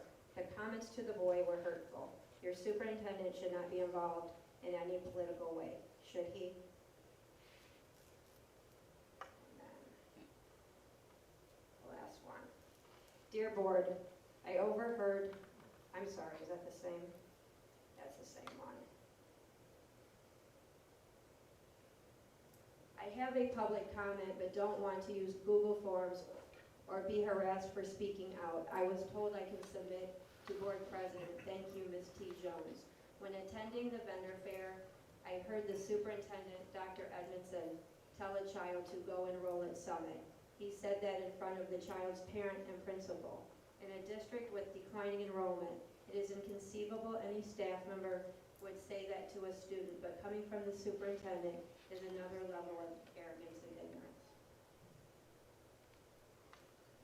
All right, thank you. I know we're not supposed to respond. I'll own that. The WIC principal is sitting behind me, and then I realized afterwards. I said, because he was in the first grade, and he did not know things that I thought he would know at the first grade, including school. So I did say those things. But after I talked to the teacher or the principal, I did recognize that he had to be speech limited. Now, for 3 people to be there, I don't know if they were all there, but listen, as I said, and I'm not going to take anything away from this, I said it. I apologize. Okay? I didn't recognize it until now. I recognized it then. I said, oh my, when I saw Kim was behind me, Kim Calloway. So I do recognize it. I'm not going to sit here and say that I don't. Nor will I let one comment define who I am in terms of all the things that I've done. So I apologize, okay, if I don't make the board look great. In terms of politics, people can think what they want. I've developed relationships with people. I do not know the other candidate, and I said that to him. I met him, and we are going out this week because I don't know him. And he said he wanted to know me, and I said I needed to know him. But I said I don't get involved in that, but I do know the other man, and I know what he's done for our school district. And I will not keep my mouth shut about what somebody else has done for our school district. Am I endorsing? No. I don't even live in Romulus. But when it comes down to it, I can tell you who has done great things for our school district in my interactions. So I will own that as well. But I also gave the other person that opportunity. Now, if we want to talk a little bit more, you know, I do have this role. So if I have interactions with somebody and somebody is telling me that that person is racist and I have a relationship with that person, I will address it and I will defend that person. Absolutely. Because I did not experience that, nor have I. But I did let that candidate also know what's out there in the community, what is being said. The same way that people call me and tell me what's being said in the community about me or about our school district. So I hear that, and I certainly own that, but I also won't let that be an issue. When I've made mistakes, I've said to my own cabinet, when we make mistakes, you fix it. Okay, so if I made a mistake with the young man, I accept that, and I will certainly go back and try to make it right. Okay, but I let kids know I'm not perfect, and you all know I'm not perfect. Absolutely not. And there will be more mistakes. Hopefully not that one, but there will be more mistakes, but I will certainly write that because kids need to know too that adults sometimes do things that's not the greatest. So I thank those parents for making me aware of that, but I would also say what I say to everybody else. Okay? Before you put something out there, you address the person before you want to put it out there. I'm going to try to change that in this district too, that's not the forum. You have a problem with Dr. Edmondson, you feel free to tell Dr. Edmondson. I've never retaliated, nor will I. I retaliate, come on. But the reality is I listen to it. And I have an open door. Plenty of people have used that opportunity to speak to me and to correct me or to tell me, hey, I didn't like when you did that. So I own it. That's it. You're at communication with board members and superintendent. And I will go after, if the board does not go, then I'll certainly go. Go ahead. Okay. So, people have asked me about my evaluation. It's not exactly my job to talk about that. That was the board's evaluation of me. Okay, I said this before and I kind of whispered it in the the board has an evaluation. If you care to tell the community, you tell the community. It might come out differently because I received it, okay? So my views and your views may not be aligned, or it may be aligned. So people have asked me on multiple occasions, what do you think about your evaluation? What did you get? I haven't really said anything because I don't necessarily feel that I need to get out in front of that. I feel that the board, that's what you gave me. People knew that we had a Saturday meeting. So it is what it is, but I'll let the board, okay, how you want to do it. But people have asked. So I think at some point it needs to be addressed. I'll certainly give my opinion on things.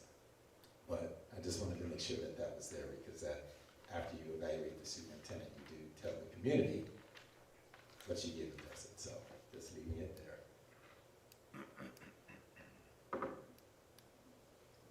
Do you have any comments from board members? Me.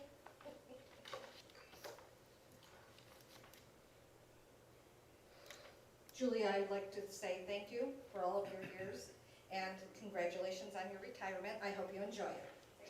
And since COVID restrictions have been lifted / reduced, I would like to recommend that we acknowledge all retirees that have retired, you mentioned it, I believe, earlier, at a future meeting. That's it. Enjoy the rest of the day in August. Yeah, we talked about that. Anyone else?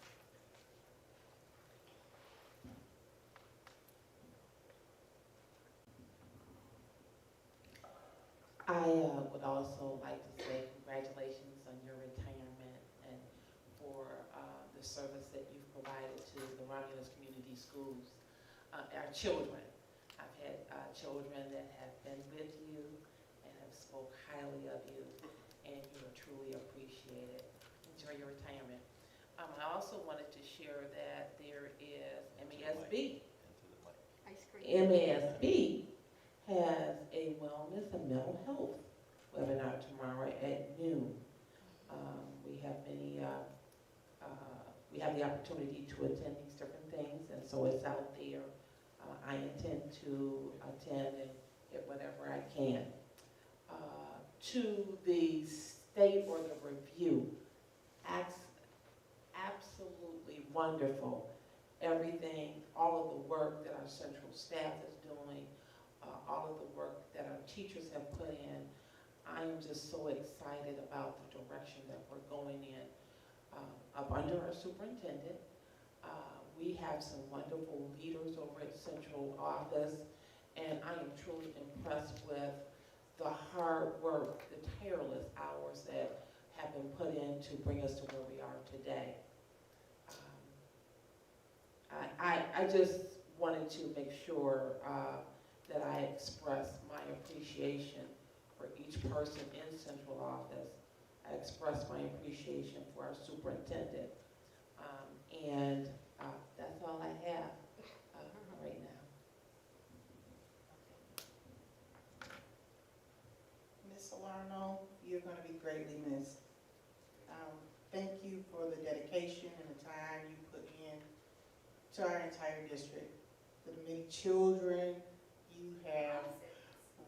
Yeah, yes, thousands that you have nurtured in. And you're in a county. It's like a lot of people. You know, just thank you for the tremendous time that you spent here, the short time I've known you. Just a hard, dedicated worker. You're going to be truly missed. Enjoy your retirement. Enjoy your husband. Travel. Just enjoy life. To our entire central office, the year in review, thank you. Thank you, thank you, thank you to everyone for all the hard work this year. Under the direction of our fantastic, dynamic superintendent, you have a staff. You guys are a family, and it shows in what you do. Saturday, I went down to the craft and vendor show. Nice outing. I didn't know about it till the day before, but it was wonderful, you know, to see the community come out doing, you know, after getting over this pandemic, and to see us come back and to socialize. It was really nice down there. Had a nice booth. But just looking forward to future things in the district, in the community, all along. Thank you, guys. Thank you.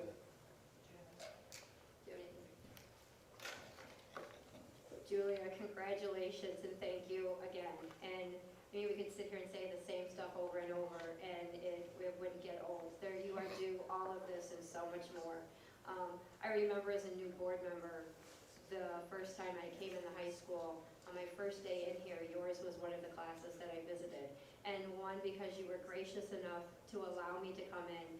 But it was really telling because, as you know, when I visit classes, I'm really not there with the teachers. I'm, interacting with the students and watching the students. And it really impacted me that day to walk into your class and students showing me what they were doing and talking about how much they loved being in the class and telling how, they didn't even like accounting.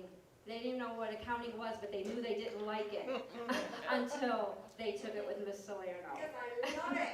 Yes, and that spilled over, and that is something that a student actually said. I didn't even like accounting. Before I even knew what it was, I knew I didn't like it. But Mrs. Salerno made me love it.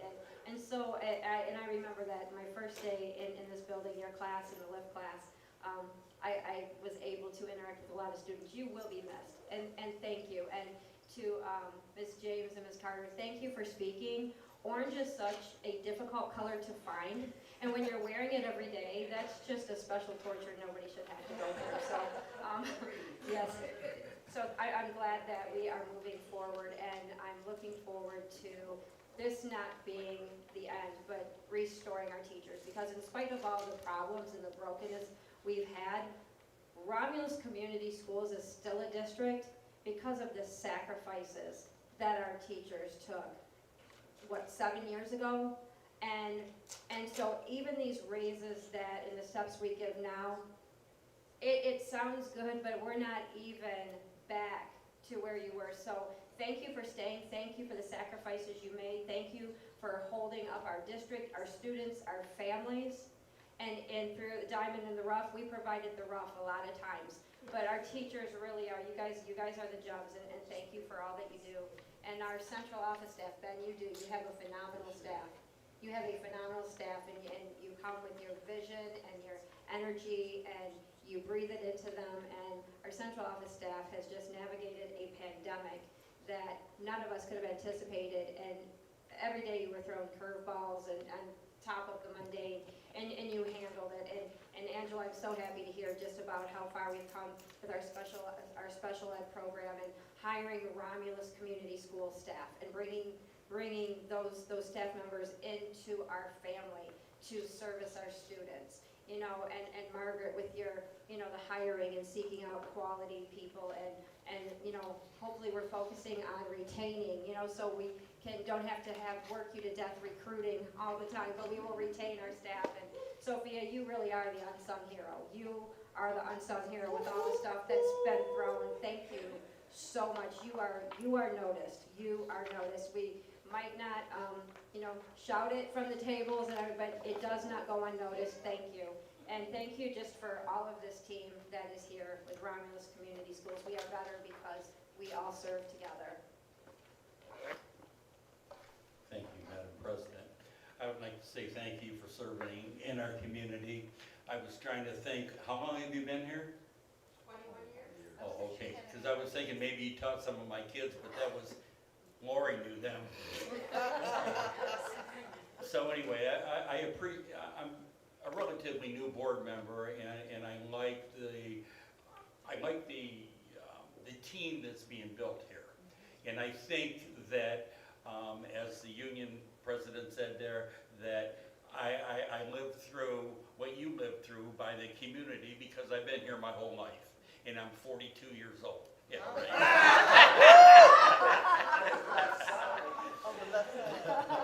But anyway, I like the way that we're going. I like the team that Ben's put together, or Dr. Ben. And I'm happy to be on the board, and I hope that I can fulfill the needs of this community by being involved in the school district right now. So anyway, I thank everybody. It's a pleasure working with the board members and that, and it's a pleasure golfing with Ben because I spanked him. But anyway, thank you very much, and thanks for serving. Thank you. And on that, motion to adjourn. Support. You're dirty, man. All right. Roll call. Terrell. Yes. Evan. Yes. German. Yes.